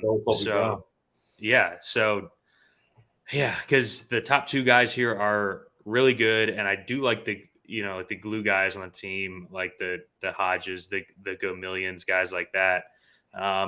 One last note from me: only one player on this roster has had proven success at the high major level, and that's Kobe Brown. What do you think about this team overall? Like you said, I like Isaiah Mosley a lot. I watched him a lot last year. He's a really good ball player. Should come in and have the ball in his hands a ton. Like we said, I like Nick Honor. I also like Mohamed Diarra and Sean East as 2 highly rated JUCO recruits. Sean East started at UMass, and then he transferred over to Bradley, I think it was, and he literally had a 30% assist rate both years. So he's a guy that can come in and play some point and kind of help Mosley play off the ball and score a little bit more. And Diarra was an excellent shot blocker in JUCO. I think he had like 71, 72 blocks in like 25 games. So he's coming in as a number 1 JUCO rated recruit on JUCO recruiting. So he could start at the 5 opening day and slide Brown, let him play the 4. And they have some defensive versatility there too. And I also like Noah Carter too. I mean, transfer from Northern Iowa, was overshadowed by AJ Green and his Chuck Fest last year and the years before. But Carter was really good. His rates were good. Shot the 30% shot rate for them, 118% O rating, drew over 5 fouls per 40. He could come in and maybe be that third scorer for this squad and kind of be that 3-and-D guy at 6'6". So I think this team has a lot of talent, and I think that this team has a higher ceiling than most are going to think. They get Kansas at home this year too. I think that's pretty interesting, and they get at Wichita State, neutral versus Central Florida, and Illinois. So they're going to have some tests. I think this team can be very sneaky. But overall, I do like this team. I do like Dennis Gates. He won 2 out of the 3 years. First year he took over, clusterfuck. And then both other years after that, second year, they made it to the tournament, lost first round. They got blown out by Houston. And last year they just missed the cusp. But I think Dennis Gates has proven to be a pretty good coach overall. I think he's got a good team and a good system in place. So I think it's definitely an upgrade over Kwanzaa. We all can admit to that. So, but yeah, and they also bring in Aiden Shaw, who's number 59 in the country, 6'8" small forward with a lot of talent. From what I've been reading, he could definitely come in there and maybe take a lot of 3 and 4 minutes away. I'll push Brown to the 5. So I think this team has a lot of versatility on offense and defense, which is definitely more than they had a year ago because they couldn't shoot. They couldn't hit the bottom of the ocean. They shot 28% from 3 last year, which is 354th in the country. And on offense, they were just turning the ball over left and right. So I think this team will definitely take a step in the right direction. It's just like I've always been saying. It's just this conference is so freaking loaded. How much of a step in the right direction can we have without it translating to actual wins? Right. Yeah, no, I agree there. Any last thoughts here, Gavin? No, frankly, if we weren't such diehards, we wouldn't be spending this much time on these dog-ass teams, but here we are. I think Mizzou's going to be all right. Let's go to a truly dog-ass team, South Carolina. They end the season 99th at Ken Pom, 104th and 78th at Torvik and Ken Pom coming in. This team loses Kuznard, Eric Stevenson's gone, Devin Carter, who's an interesting piece, is gone. Levesque is gone. Keyshawn Bryant is gone. AJ Wilson is gone. Everyone's gone. Their coach is gone. Lamont Paris comes in from Chattanooga, and he gets a 5-star big man in year 1, a reclass guy, I think, in G.G. Jackson. Also brings in Michi Johnson from Ohio State. So decent 1-2 punch there. We'll go to you first, Stills. What do you think about the turnover, the new coach? And I don't know much about GG Jackson, so if you do, let us know. Yeah, I was watching GG. He's a do-it-all guy. I think he's going to win, actually, SEC Freshman of the Year just because they have no choice. He's going to be playing 30 to 35 minutes a game, taking every single shot. He can play 1 through 5. He's an immense talent. He reclassified. Yeah, he was going to be – I think he was number 2 in next year's class. So I think they put him to 6 this year. Whatever, it doesn't really matter. He's top 10. He's one and done. He's going to be gone, and he's going to have the ball in his hands. We're going to have a lot of fun with him in DFS. I think he's not going to be to the extent of what Anthony Edwards was that 1 year at Georgia, but it's going to be close because that usage is going to be freaking insane.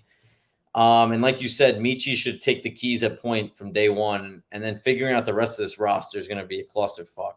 Benjamin Bozeman-Verdonk transferred from Illinois. I think he might get some 5 minutes here. Ibrahim Adiba from Coastal Carolina seems like that prototypical 3-and-D type switch guy. And then Hayden Brown averaged 18 at the Citadel, but so does everybody who fucking comes over to high maintenance Citadel. So I don't know what the hell we're going to get from any of these guys. But yeah, this team is by far the worst team in the conference, and I don't see how they're going to win more than maybe 2 games all season at home. But and they got a couple of tests. I mean, when you're projected to lose at Georgetown, that's never a good thing. So it's not looking good here. They got Clemson neutral versus Colorado State at UAB, Western Kentucky. I mean, I don't see how this team even wins maybe like 8 or 9 games all season. This team is pretty much as bad as it's going to get for Lamont Paris. I mean, listen, he's coming over from Chattanooga. They were that 13th seed. They gave Illinois the run for their money last year with Malachi Smith. And he actually got lucky enough to get GG Jackson to actually stay and come to the program, which is pretty much unheard of after, Frank leaves the program and goes to UMass. And yeah, he's going to have the keys to the car. I think he's going to be the freshman of the year from a usage standpoint. It's just I don't see how he isn't unless he gets hurt. But other than that, I don't really like any of this. I didn't really want to – I spent a little bit of time on it. But honestly, South Carolina has just been so disappointing since their Final Four run that it's time for just a complete change and turnover. And I think Lamont Paris, I don't think he's going to get it done in the SEC. I don't buy it. But listen, he's here. He's going to give it a shot, and we'll see what happens. Yeah, well, as long as he's not doing what Frank Martin was doing and playing everyone 17 minutes a game, I think we'll be fine. For DFS, Gavin, this team's going to be GG Jackson and Michi and a bunch of shit. What do you think? Yeah, look, the main thing to note on South Carolina is that they're going to go from the tempo of Frank Martin consistently in the top 50 to Lamont Paris, who is consistently outside the top 250, even with, one of the best mid-major guards who could, grab and go, and Malachi Smith. Like, that being said, I have 8 pages of notes on the SEC in this Microsoft Word document. The only place I have South Carolina listed anywhere is next to the number 14 in the standings. I didn't bother 1 minute with this fucking team. I see the GG Jackson freshman of the year path. But being said, if you're going to rely on a reclass with Michi Johnson and BBV, brother, thank God for Oregon State, or you might be the worst Power 5 conference team. In all honesty. Yeah. All right. Well, let's move on since we're going a little long here to Tennessee. Awesome team last season, 27-8, 9th at KenPom. They are 3rd at Torvik, 4th at KenPom coming in. They bring back a ton, but they lose Kennedy Chandler at point. They lose Fulkerson finally. Victor Bailey's gone. Huntley Hatfield transferred out. Justin Powell transferred out. They bring in Julian Phillips, who we mentioned earlier, number 13, small forward I see here, and a transfer from Indiana State, Tyreek Key. We'll go to you first, Gavin. This team returns a ton of proven SEC talent. Zacchaeus Zeigler is going to have to play really well, though, at the 1. What do you think? Yeah, losing Kennedy obviously hurts. I mean, he kind of came into form in the second half of the year. I think it'll also be a little bit different look Tennessee team than we've had the last 2 years when you had Kennedy at the point, and then the year before you had Jaden Springer at the point. 2 guys who were a lot of times high usage and not a lot of times highest efficiency. Now we're going to get, Zakai Ziegler and Santiago Vescovi stepping in. Ziegler's a huge question mark. A lot of people have him pegged for breakout player of the year. Look, Severe Wheeler, 5'9", 180. Kennedy Chandler, 6'3", 180. Zakai Ziegler, 5'9", 170. One of those is incorrect. Okay? Severe Wheeler is a lot more than 10 pounds heavier than Zakai Ziegler. Now, yeah, he is tiny. When he goes from 22 minutes to the now likely 30-plus minute slot he's going to be slated into, do you get diminishing margin of returns on his production?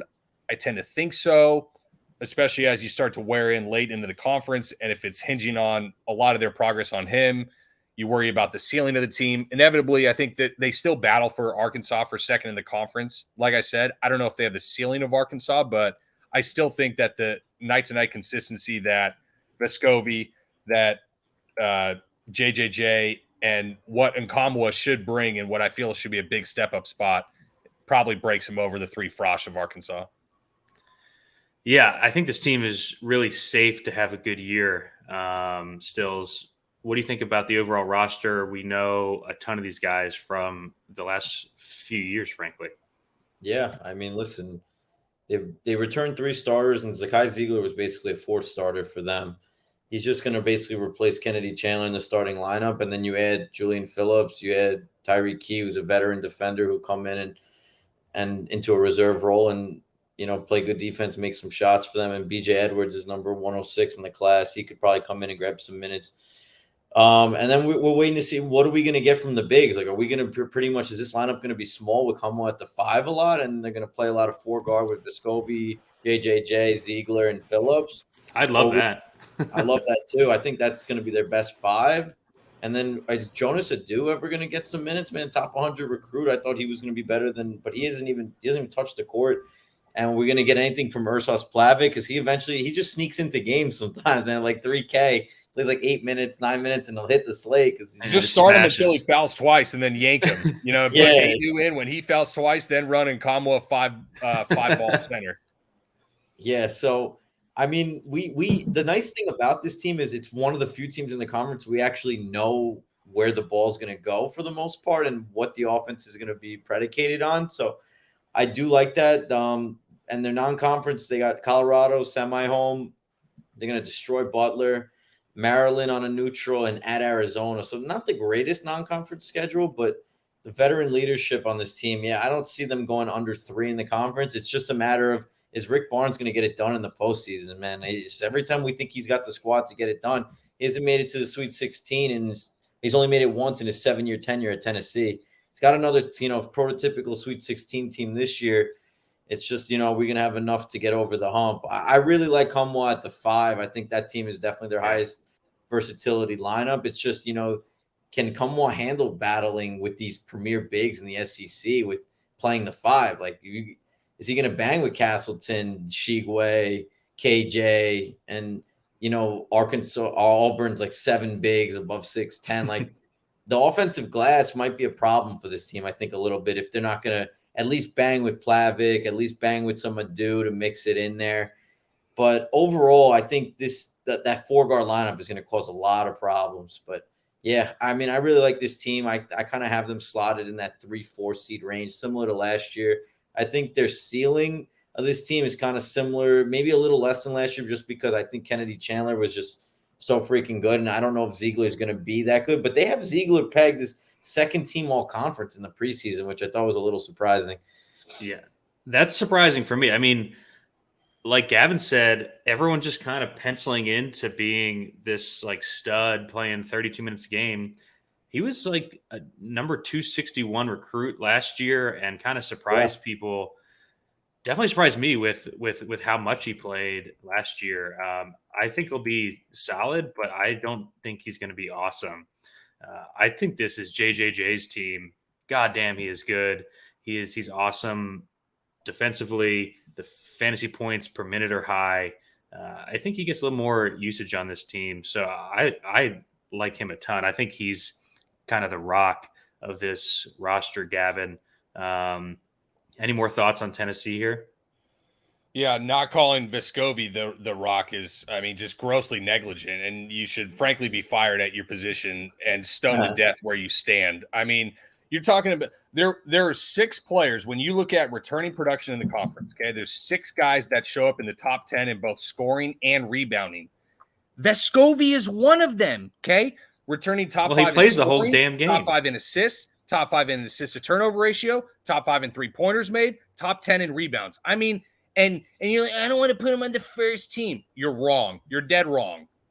I'm not putting him on the first team. Okay, I mean, well, then you're wrong. He is he gonna have a better season than he had last year?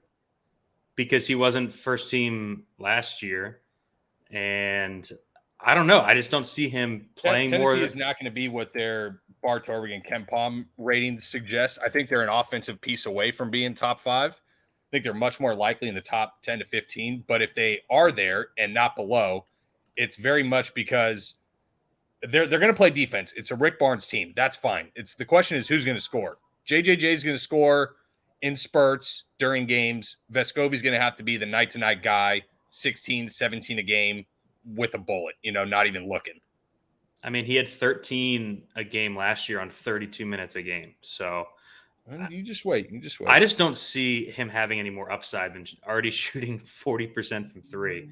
But we'll see. I mean, I think the team's going to be good. So any last thoughts here, Stills? Yeah, I just wanted to mention Ziegler's from my neck of the woods in Long Island, and he graduated from Our Savior Lutheran. And imagine a backcourt trying to get past half court in high school with Posh Alexander and Zakai Ziegler. Good luck. That's wild. All right, let's go to A&M. Team finished the year just on a roll last year, 27-13, 33rd at Ken Pom. They lose Quentin Jackson, who was just awesome for them last season. They bring in a couple lower tier recruits. They bring in Julius Marble from Michigan State. We always had fun with him. KK Robinson from Arkansas, who couldn't get on the court there. We'll go to you first, Stills. Initial thoughts on A&M coming in after their NIT run last season. Yeah, I mean, listen, I'm been a big fan of Buzz. Wherever he goes, he just wins. That defensive intensity that he plays with. He likes to rotate his guys for the most part, especially early on in the season, and then starts to kind of tighten up later into conference play. They also bring in Dexter Dennis, which I think will fit in that mold to kind of replace. They lost Marcus Williams, who I thought was going to be great after his one season at Wyoming, but really disappointed. Quentin Jackson was a stud for us, man. DFS just printing money in the NIT and later in the SEC. And we lost Hassan Diarra at UConn as well.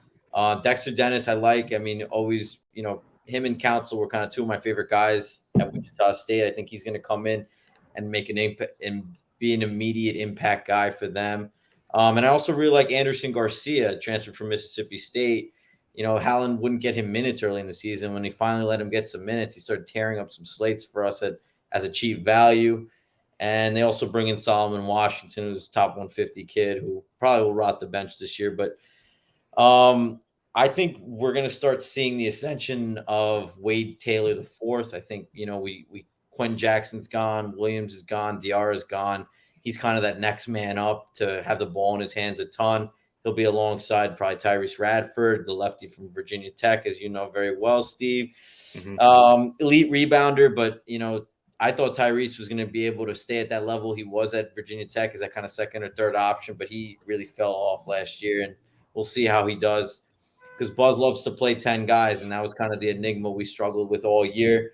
And I kind of have their starting 5 pegged right now as Wade Taylor IV, Tyrese Radford, Dexter Dennis. I think Anderson Garcia could play a lot of 4 with some Henry Coleman. I think the team's going to be a little bit undersized. That's where I think Marble will come in against these big front lines in the SEC. But I think Buzz will find a way to definitely win a plenty of games. They play Murray State, at DePaul, SMU, Boise State, Oregon State, and at Memphis. This non-conference really isn't great, which is the one thing that kind of held them back last year and forced them into the NIT. I hope that's not the same case this year, but I like this squad. I think they've got a ton of potential. I think they're in that middle of the pack, kind of close to Florida, like we said earlier. I think Florida is actually probably a little bit better than them, but I trust Buzz a lot more than I trust a lot of these first-year head coaches in the SEC. So that kind of raises their ceiling for me a little bit. I think this team is kind of that fringe, 11 seed in the NCAA tournament, but they do have the pieces, and I think Wade Taylor is going to be a breakout candidate this year. Yeah. Taylor crushed within his minutes last year, played 17 and a half. I think that's got to tick up here. Gavin, we saw them play awesome ball down the stretch. I like the starting five a lot. They have young talent. They got solid big men. I think with that non-conference that Stills mentioned, I think they probably go into SEC play undefeated. What do you think overall about this roster? I actually have them. I couldn't really decide between A&M and Florida in the conference rankings. I have them like right next to each other. Yeah, the couple things like, they won 9 of their last 11. What if they lose to, was it Kentucky in the second round of the SEC tournament, and they don't have the NIT run? It kind of has that UCLA-esque type feel a little bit to it, where they got really hot late and people really started paying attention. And that being said, I think Buzz was out over his skis in terms of producing with the talent that he had on the roster. He's also the type that he's kind of a guy, you need to fit my system rather than I'm going to mold the system kind of around what I've got. Quentin Jackson is a massive loss. Like, that's hard to overstate. Tyrese Radford, Steve, he shot 40% from three last 40%. Year on 3 attempts a game. You bet right now, you got a bullet to your head. You have to bet Boots Radford shoots above or below 39.9% from 3-point. What do you do? Below, for sure. Yeah. He was 8% and 29% his first 2 years. I don't think he shoots 40, but he needs to be a proficient outside shooter, because Wade Taylor was under 30%. Obaseki was under 30%. Dexter Dennis, now AAC 2-time Defensive Player of the Year. He was also 29% last year, but that was the lowest of his career. He was 40, 33, and 33 from 3 the previous 3 years. So I don't have as much worry about Dennis, but Boots needs to produce from 3 last year, because they were 241st, even with him shooting. He was 40. The only guy who could shoot, and it was the guy who couldn't shoot before the season. Yeah, they were terrible behind Henry. They had nobody behind Henry Coleman. Like, so the minute that he would pick up his 2 fouls at the under 16, they were fucked. They were just DOA. Now, at least they have Julius Marble to pick up 2 fouls after Henry Coleman picks up 2 fouls, so that, because that's how it's going to work. You put in Henry, he picks up 2. You put in Marble, he picks up 2. You put back in Coleman, he picks up 1. You put back in Coleman or Marble till he picks up 2, and then you just run Coleman. Like, that's what Buzz is going to do with a bunch of guards. It's going to be similar looking. I think the big question for me in this team, I don't have a question about Dexter Dennis. I know what I get from him. He's reliable. What do we get from Obaseki?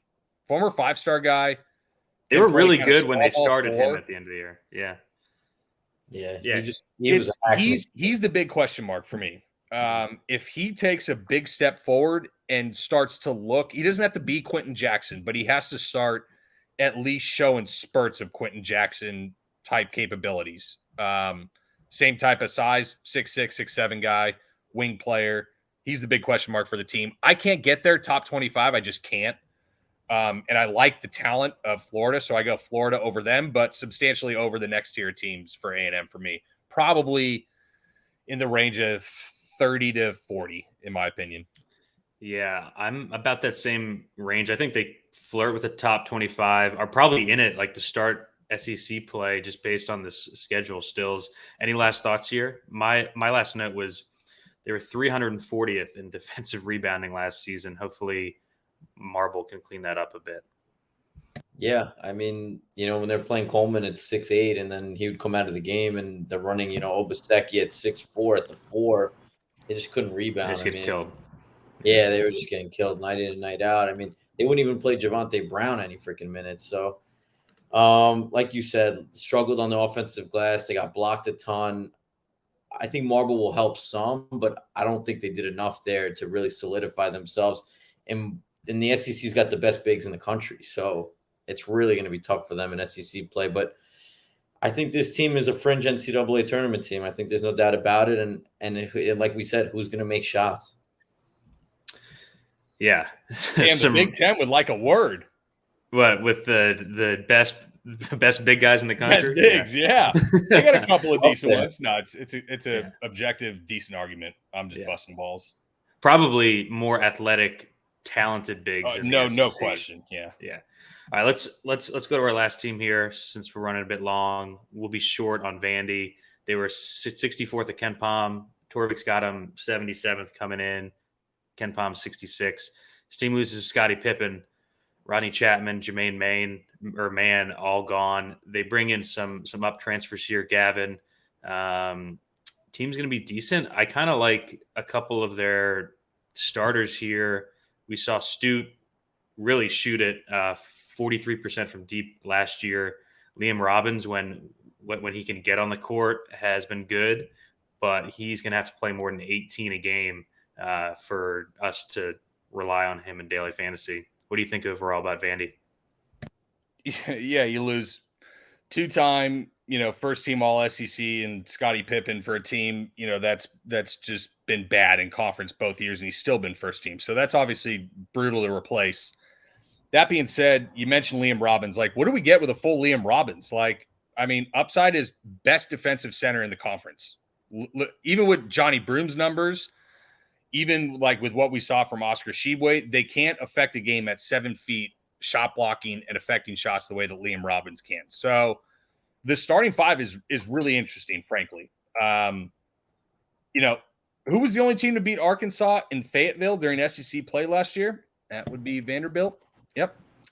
Who beat Belmont and Dayton, two of the highest rated mid-majors in the NIT, before they blew a late lead to Xavier, who won the NIT? That would be Vanderbilt. Whose adjusted defensive efficiency in the last 3 years has gone from 221 to 136 to 40 last year, and now potentially get a healthy Liam Robbins? That would again be Vanderbilt. I kind of like this team. Now, when I say I like this team, I have them 12th in the conference. So that would be third worst with Georgia and South Carolina behind them. So it's all relative. But I don't think the pieces are terrible. Stute can shoot. Jordan Wright's a breakout candidate. Jerry Stackhouse is an underrated coach. Maybe they sneak it by. Yeah.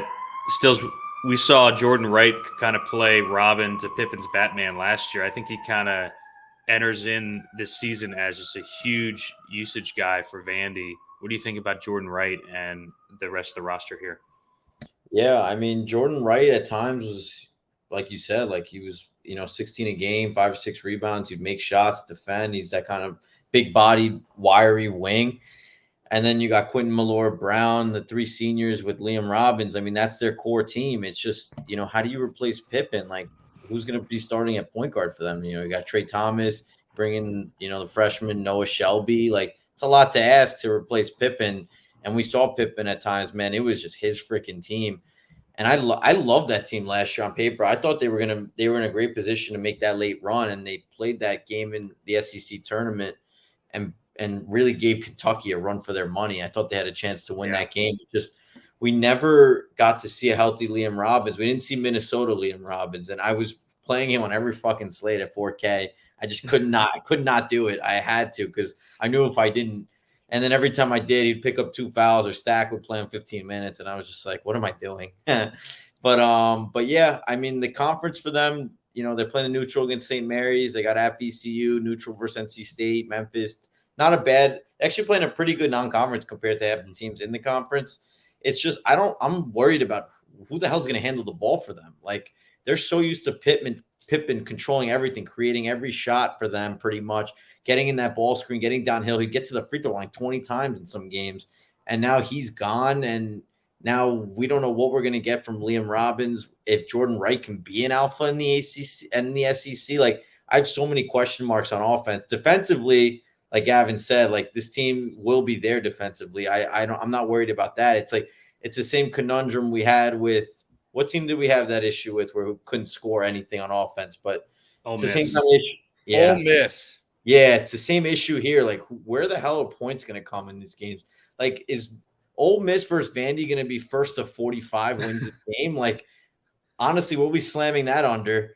But yeah, that's really my main question mark. Are they going to start Noah Shelby at the point? Like, who's going to start at the point? They might start the UC Davis transfer, Mannion. You mentioned that Kentucky game in the tournament, Gavin. I know you remember that. That was the one where Pippen was like 2 of 17 or 2 of Yeah. 18, and they Yes. still Yeah, and the narrative was Scottie Pippen crushes Kentucky because they never recruited him, and he was so mad. Such bullshit. And then he shits the bed when we play him. Oh man! All right. Any last thoughts here on Vandy, Gavin? Negative. All right. Why don't we go into all conference first teams real quick? We'll go with you, Gavin, first, since apparently you have Vescovi on it. So I'll let you go first. Yeah, because I'm correct. That's why I have Vescovi on it. So it's hard to ignore the National Player of the Year on the first team. So we're going to go with Oscar. Castleton with him as a lock. And then I guess I'm just going to have to say Nick Smith, because if I don't say Nick Smith and then he's the number 1 pick in the draft or whatever, and he just shits on me, like I'm going to look like an idiot. So I guess I have to pick him with Vescovi. So I didn't have an issue picking those 4. The question was, who does it come down to with the 5th? Like, this shit is wide open. And where I came out to was who's going to get production on potentially a bad team, because I got a couple of decent teams, in the mix here. And that Oh my is God. Kario Okendo for me, making the sophomore leap, the efficiency jump, the best downhill driver in the conference. 16, 7, and 4 a game. Book it right now. First team all SEC, Kario Okendo. Oh, I did not get there, but I also have a strange last guy too. I'll let you go here, Stills. Who you got? Yeah, I had pretty much the same 4, Shigwe, Castleton, Nick Smith, and then I had Vescovi / Josiah Jordan James. I think pretty much it's going to be kind of neck and neck with those 2. And then the 5th guy I actually had was KJ Williams. I think he's going to just have the ball in his hands a ton, and McMahon loves him, and he's going to be out there, and they're going to need his body. I think he's a great per-minute fantasy producer. It's just how many games can this LSU team win? And then it was funny to me that they had Severe Wheeler as preseason first team all SEC. I'm like, for how good this conference was, I really had a hard time really coming up with this first team, and some guys on the second team as well. Yeah, I've got Big O, I've got Castleton, I've got Nick Smith for the same reasons you do, Gavin. I put JJJ over Vescovi just because I think he has more untapped stuff that we haven't seen yet. And my 5th is Isaiah Mosley from Mizzou. I think that team's going to be pretty good. I think he's going to be the best player on that team. We've seen him, like you said, Gavin, be a 50, 40, 90 guy. So I think that, if the usage is there, I think he can get there as well. Let's do our quick draft here, Gavin. Impact transfers. There are a ton in this conference, just high level guys coming in. I will let you go first.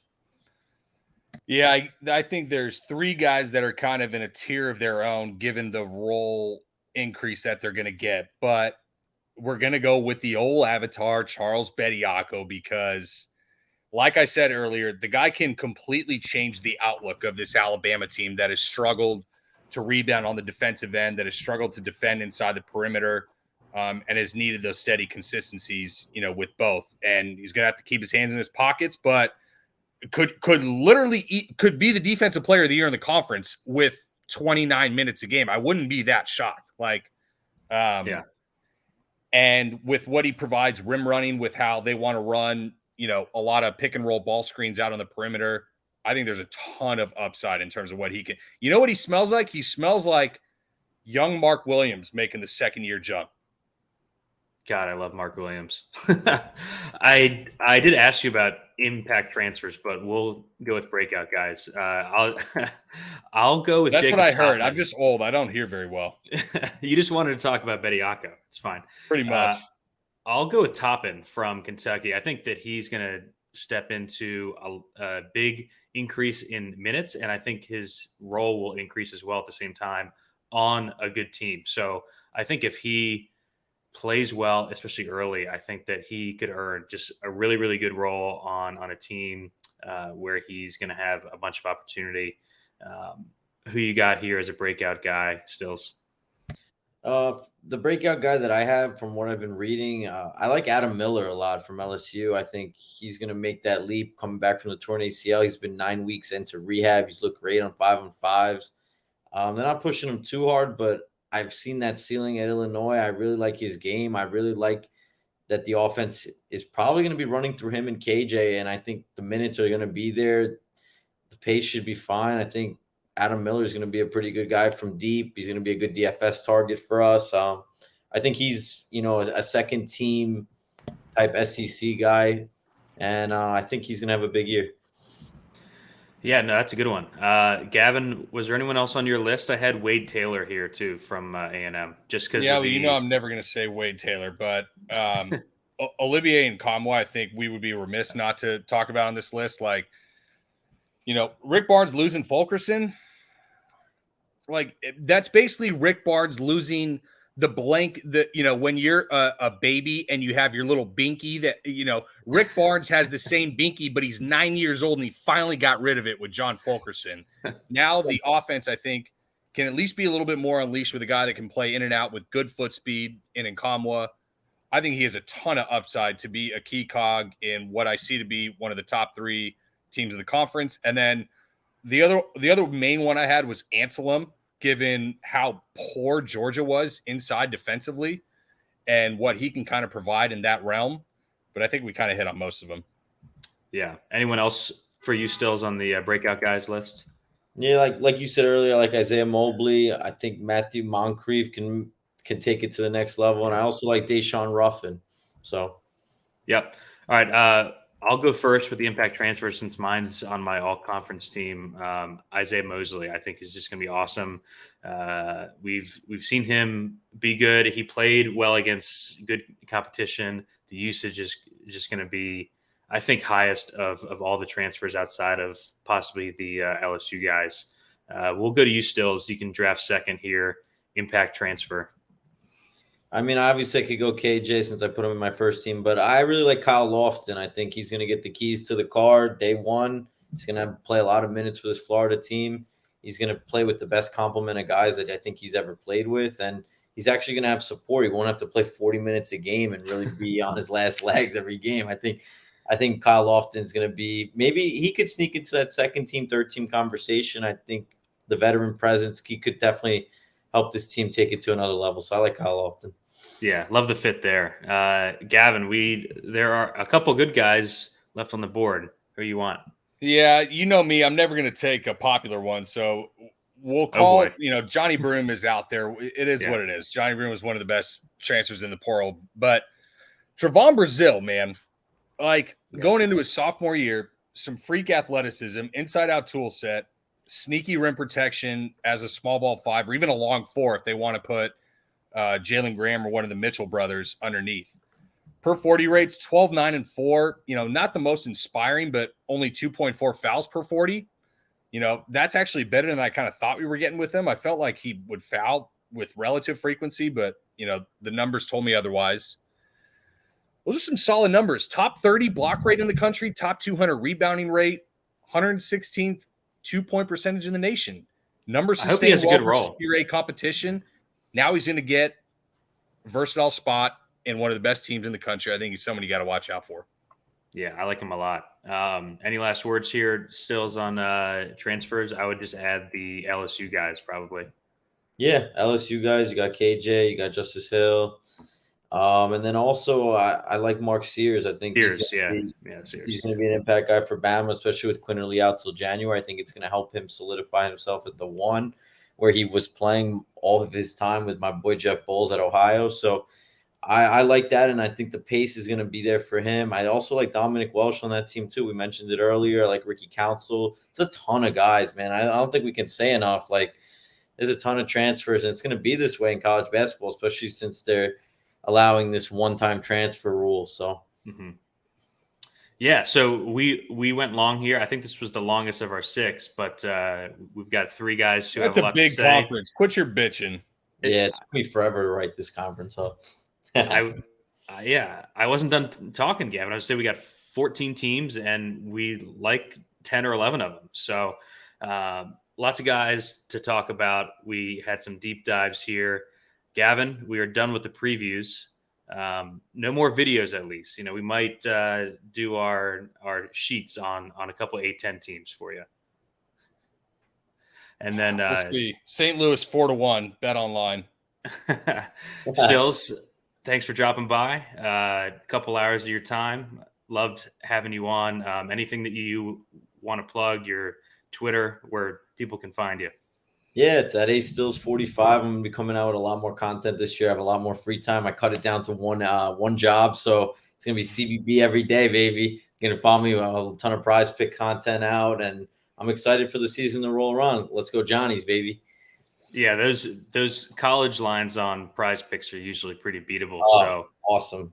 Love that. And yeah, we will see you guys for the start of the season. I'm not sure when we're going to start our Friday live shows, but we will let you know. Thanks for hanging out with us for this long show. For Gav, for Stills, we'll see you guys later.